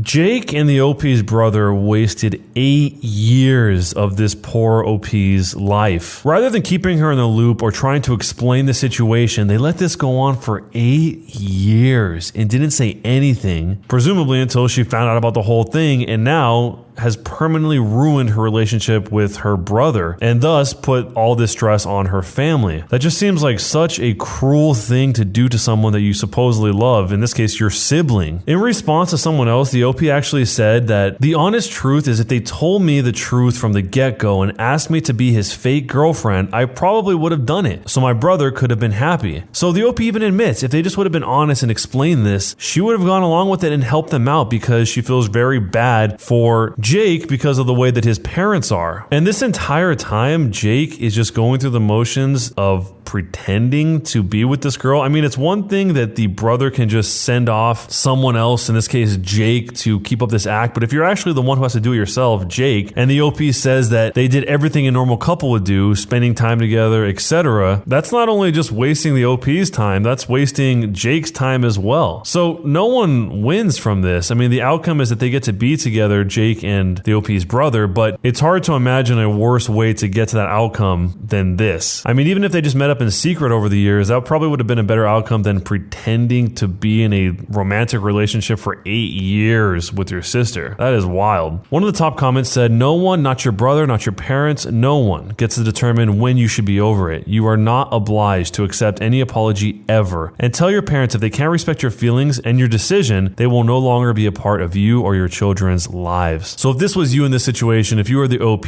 would you forgive the brother, and jerk or not a jerk, and why? Am I the jerk for having a trashy piercing while pregnant? I'm having my first baby soon and my OBGYN is on vacation. I tried to make sure I had all my questions asked before she went, but something came up this week and I figured I would just ask the on-call doctor. When I got to the clinic for my checkup, the nurse came in and after the usual, I asked if I could talk to the on-call doctor. She said they were running behind and might not be able to see me today, so she asked me what is the problem, and she said she could help determine if I really needed to talk to the doctor or not. It's also worth noting that maybe I don't remember ever talking with this nurse previously. I asked her what I should do about my CHP, which is a not safe for work area piercing that I've had for 6+ years. She looked at me blankly, so I elaborated. She then kind of rolled her eyes and told me she wasn't getting the on-call doctor to ask about that, and I would need to figure out what to do with my body jewelry on my own. I told her I would really like to get the doctor's take on it, so I was going to need her to ask or let me talk to the doctor. She went on the computer for a minute and typed a bit and then said I could just take it out, and that's what the clinic protocol said. I asked her if I could put a retainer in to keep it safe or replace it after birth, and she told me I should take the opportunity to, quote, let go of trashy piercings and leave it since I was becoming a mom. I was shocked. When I told my friends about it, most of them were shocked too, but another friend who is studying to be a nurse said it was rude of me to make her uncomfortable and would be wrong of me to report her or anything because it's not her job to have to listen to unsolicited information about, quote, kinky stuff, and I was violating her consent in that conversation, which is something that happens too often to medical workers. With that context, I started wondering if I was the jerk. Should I have called my piercer instead? Was I out of line in asking her such a personal question and pressing for an answer when she clearly didn't approve? Was I the jerk for having a trashy piercing while pregnant? The friend who's studying to be a nurse says that it's not her job to listen to any unsolicited information about her body. Isn't that the exact thing that her job is to do, to listen to information about a patient's body? And it wasn't unsolicited. She asked a question in response to the OP asking a question, which is the whole point of being at the doctor's office in this case. I've heard of a lot of situations where doctors or medical staff will try and impose their religious morality on patients in ways that are direct or indirect. In situations situations like this, but I've never heard of someone just say, take this opportunity to let go of your trashy piercings. I'm guessing what really happened here is they were probably super stressed out and actually were really behind schedule, and the nurse here, for whatever reason, didn't deem this important enough to interrupt the flow that the doctor was probably on in terms of taking care of the patients in order. She's probably trained to prioritize based on severity, and she probably saw this as a non-severe situation, a non-time sensitive situation, so she didn't even want to bother the doctor. I'm guessing that's how she saw it, but the way it came off was not a good look at all. Let me know what you would do if somebody said this to you when you went to the doctor down below, and jerk or not a jerk, and why. Am I the jerk for not sharing my dinner with my diabetic roommate and causing him to have a hypoglycemic episode? I'm a 23-year-old male and I rent with 3 guys, Ty, Michael, and Simon. Simon has diabetes and he's having a hard time managing it. Here's how the problem started. I'm the last to get home. I arrive at 8 p.m. when all the guys are home. Every time I try to order food from the restaurant, I'd ask the guys if they want to order as well. They say no at first, but once my food arrives, they gather around me in the living room and help themselves to my food. It irked me a lot since it kept happening and I'm too nice to tell them off. Days ago, I come home, Simon is sitting on the couch, the other guys were still out. Before I ordered food, I again asked if he wanted me to order him something and he said no. This time, to avoid having to share my food, I decided to go eat in my room once the food arrived. I'm not gonna lie, I got some looks from Simon, but I thought nothing of it. I went to bed at 11 p.m. and around 2 a.m., I woke up to loud knocking on my door. I then opened the door and Ty yelling, saying Simon just had a hypoglycemic episode, and Michael drove him to the hospital after I refused to share my dinner with him earlier. From what I understand, he didn't eat for hours and was counting on eating dinner with me, but I took the food to my room and he didn't get any. Ty and I started arguing after he called me selfish for hiding/withholding the food and letting Simon go through this, knowing he's a diabetic and he can't stay without food for long periods of time. He thanked God they recognized his symptoms and took him to the hospital early. I said I already asked if Simon wanted to eat and he said no. Ty said it's because Simon was gonna say that because he has no money to buy food and was hoping I'd share, but I hid it instead. I said I wasn't obligated to pay for others' food, which set him off on me about how horrible my attitude was over a few dollars, but money is an issue for me. Simon hasn't talked to me, but Michael and Ty kept blaming me and said that they no longer trust me around Simon. Moreover, Michael calls Simon's parents. I had an argument with him because of this, and he said I have no excuse for treating a diabetic like that. I've been getting a lot of bashing from them over that, and I have been feeling incredibly guilty, thinking I might have contributed to this in a way. But am I the jerk for not sharing my dinner with my diabetic roommate and causing him to have a hypoglycemic episode? So from the way the story is told, Simon didn't actually ask the OP for food once the food arrived. Or if he did, the OP is omitting that from the story. The situation becomes a whole lot more sad when he says he doesn't have money to buy food. I mean, that's a totally different situation than somebody who's just being lazy and doesn't want to order their own food or whatever. But if he literally doesn't have money to get food, even with little to no money at all, getting anything to share was probably the right move there, because everyone goes through hard times like that and sometimes people just need help. But I think the real issue here is that Simon didn't clearly communicate that he did need help, at least from the way the OP tells it. Maybe it would have been a different situation if he said, I would like food, but I don't have money. And maybe the OP would have said, okay, well, I'll get apples instead, something that can be enough for both of us. But maybe Simon didn't say that out of embarrassment or some other reason. But in this case, let me know what you would do. And do you think he is the jerk or not for not sharing his dinner? A Karen buys the property next to my family's house and tries to destroy our orchard and cut off my cat's tail. So I destroy her life and cause her to lose that property along with $437,000 worth of debt. Here is how I got my sweet revenge. My great-grandparents planted an orchard. It is now at least 120 years old. My grandparents and my parents were really proud of the peach trees growing in it and did their best to keep them in good health and well. We always threw a big party when the peaches were ready to be harvested and invited all of our friends and neighbors to it. I love those parties. The neighbors on the property to the south of our orchard were particularly fond of our peaches. They were a bunch of fine old people, and me and the old man Sam were pretty good friends. He taught me a lot about woodworking with hand tools only, and we had some great evenings in his workshop, and we finished many a good whiskeys in there together. In return, he got a lot of fine peaches, marmalade, homemade peach liqueur, etc. Sadly, he died a good 10 years ago. Cancer is terrible. His wife followed soon after. Many suspected it was of a broken heart. They had no kids, so all of their property was left to estate, except his tools and his whiskey collection, which he had gifted me a few weeks before he died. In comes Karen. The name speaks for itself. The haircut, the attitude, the overall jerk personality, the whole deal. She bought the property off my late neighbors. We hadn't had the kind of money to buy it at the time, as we met some dire straits the years before, and all of our savings were gone. The first thing she did before she actually moved in was go around and made demands of the neighbors on the surrounding properties. When it was finally our turn to listen to her gibberish, she told us that we needed to remove half of the trees as the leaves were blowing onto her property. We told her, in a polite way, that we won't comply to her demands, as the orchard is a vital part of our family heritage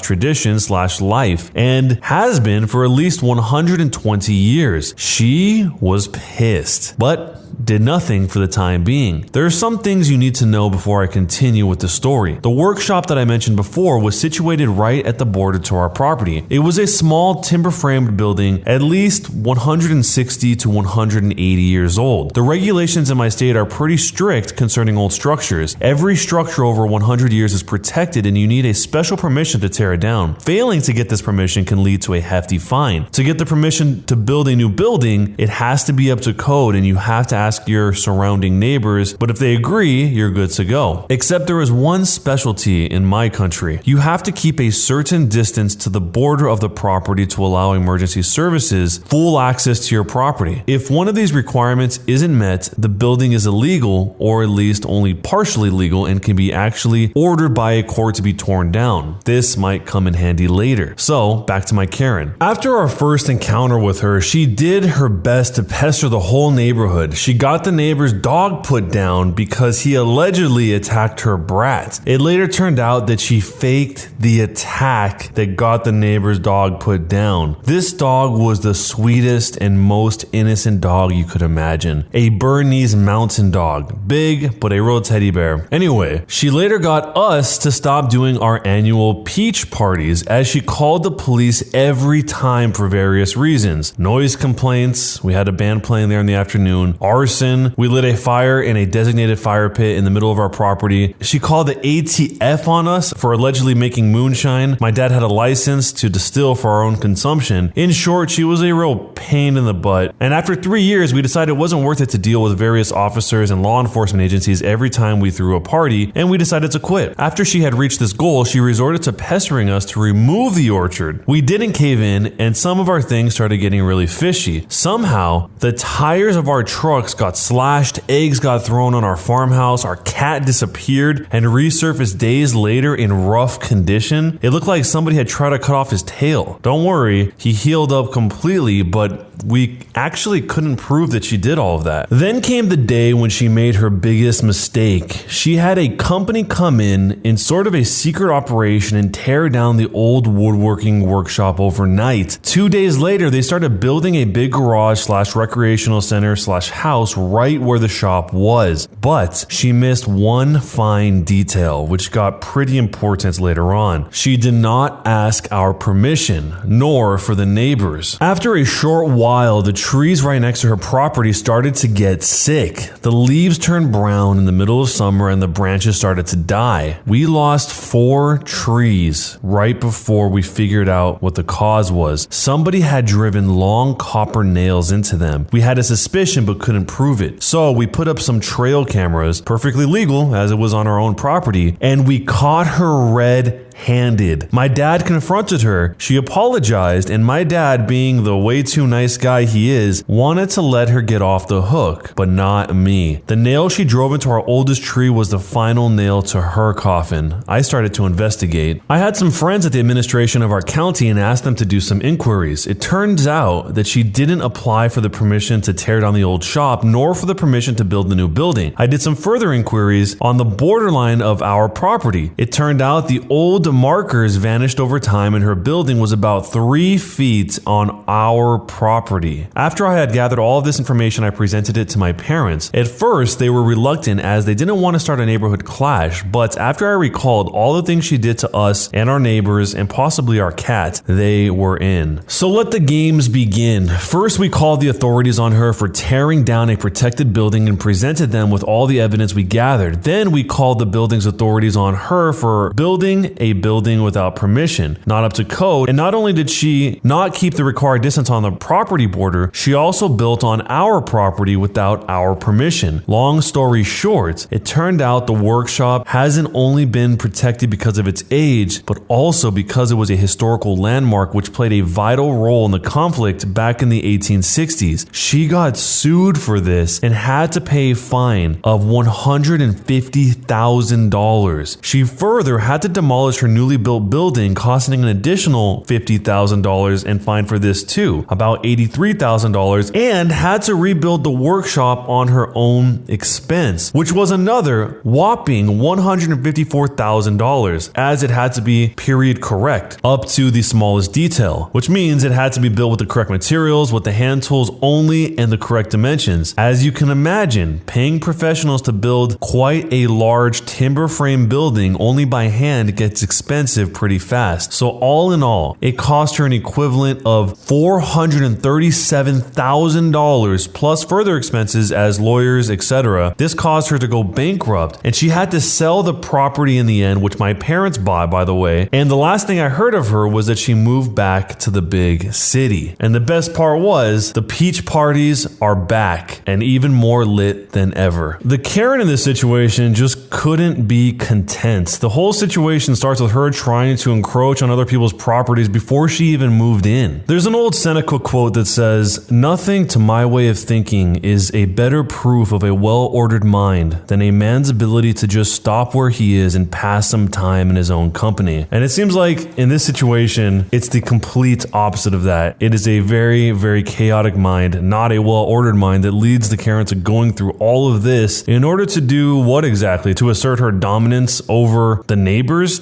To what end? I mean, she's shoving these copper nails into the trees to kill the trees, and who knows what she actually did to the cat, but the cat, as they said here, was pretty roughed up. I visualize this whole area as being very spacious and rural, so it's kind of strange that once a year she would be that upset about this old tradition of them having a party for their peaches. So let me know how you would handle the situation. Do you think this went way too far, or was it just right? Let me know down below. Am I the jerk for dropping a guy I was dating and his daughter off at a rental car place states away from home? Long story short, I'm a 27-year-old female. I started seeing a 44-year-old guy named Dave 3 years ago. I have 2 sons, 9 and 6, and he has 1 daughter, Ann, who's 17 years old. I booked a road trip for me and my sons roughly 3 months ago. A road trip consisting of roughly 26 hours worth of driving with stops in between. This is the first time I've ever been financially able to do much of anything with my children, so I went all out. I planned to stop at every place they had ever asked me to go, basically. I was beyond excited to surprise them with this trip. We got home 4 nights ago. A week before leaving, Dave decides he wants to go with me and bring Ann as a bonding experience. We do not live together, and Ann has never liked me because I'm boring. She has said this to my face. So Dave thinks it will all be good. I didn't really want either of them to go, but I thought,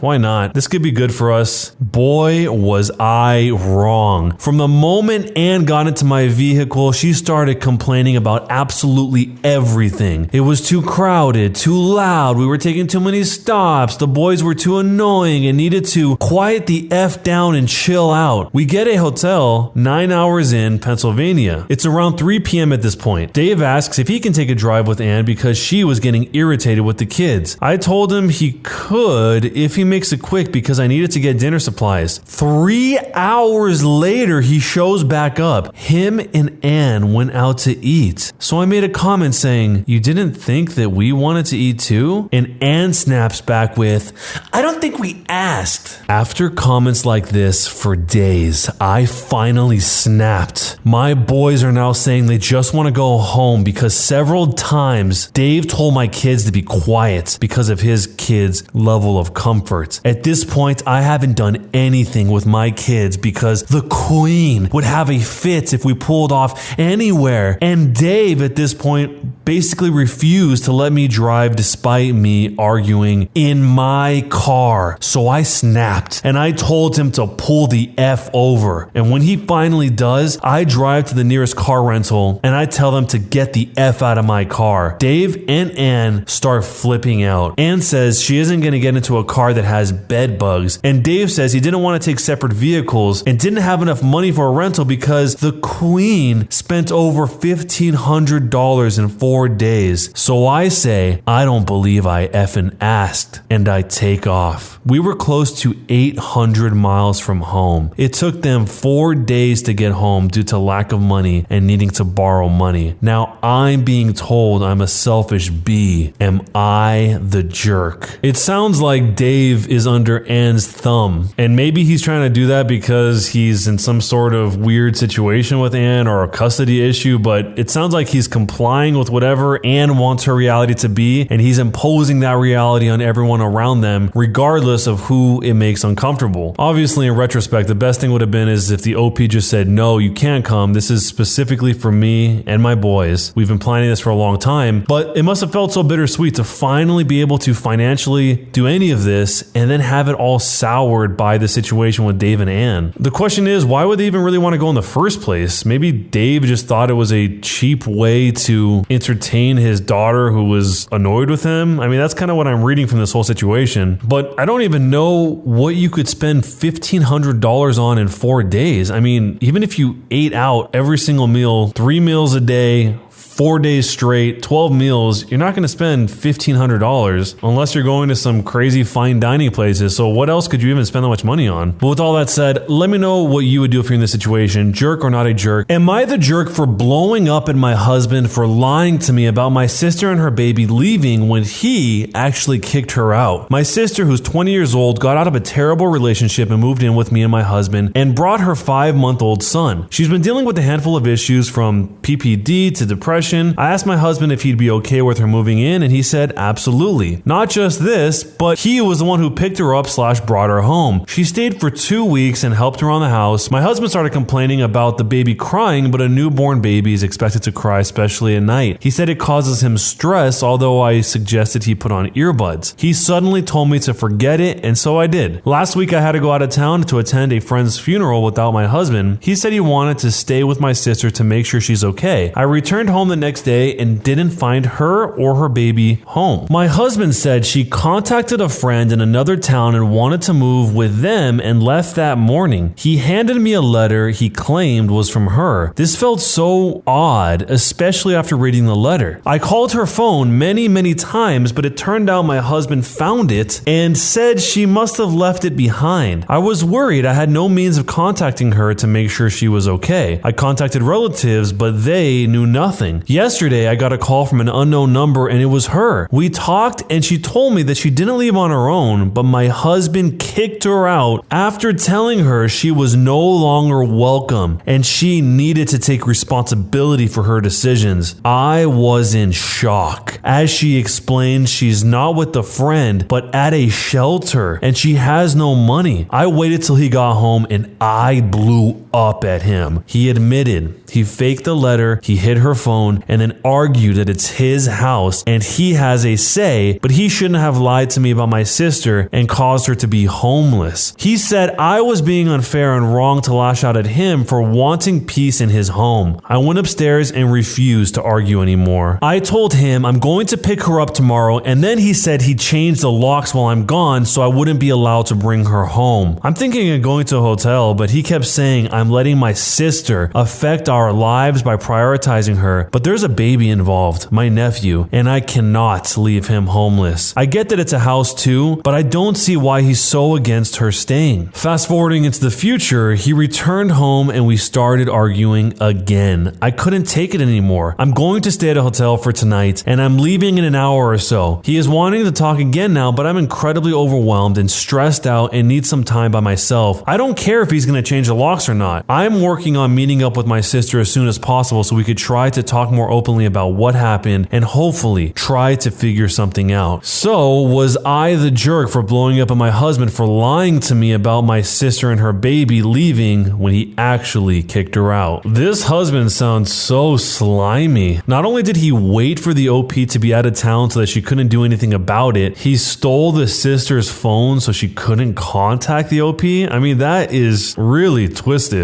The perplexing part is if the husband felt that he so clearly has the right to do this, why wouldn't he just do it in front of the OP in the open? He did it in a very sneaky, roundabout way. And then what did you think was going to happen? Of course she's going to contact her sister eventually and figure this out. So he had no plan. He just thought, I'll get the baby and the sister out of the house for now, and then, I'll figure it out later. The husband doesn't sound very smart or confident in his ability to actually be the one to make decisions in the household. Otherwise, he wouldn't have done this under the cover of night. He would have done it right out in the open. So if this was your significant other and they did this to your sibling, let me know how you would take it and jerk or not a jerk and why. When you subscribe, make sure to hit the bell to turn on notifications. To finish listening to all the stories, check out the playlist at the top of the description. And if you want some chill music to put on in the background, check out easymode.com. If you like Am I the Jerk, subscribe to Am I the Genius. Everything will be linked down below in the description.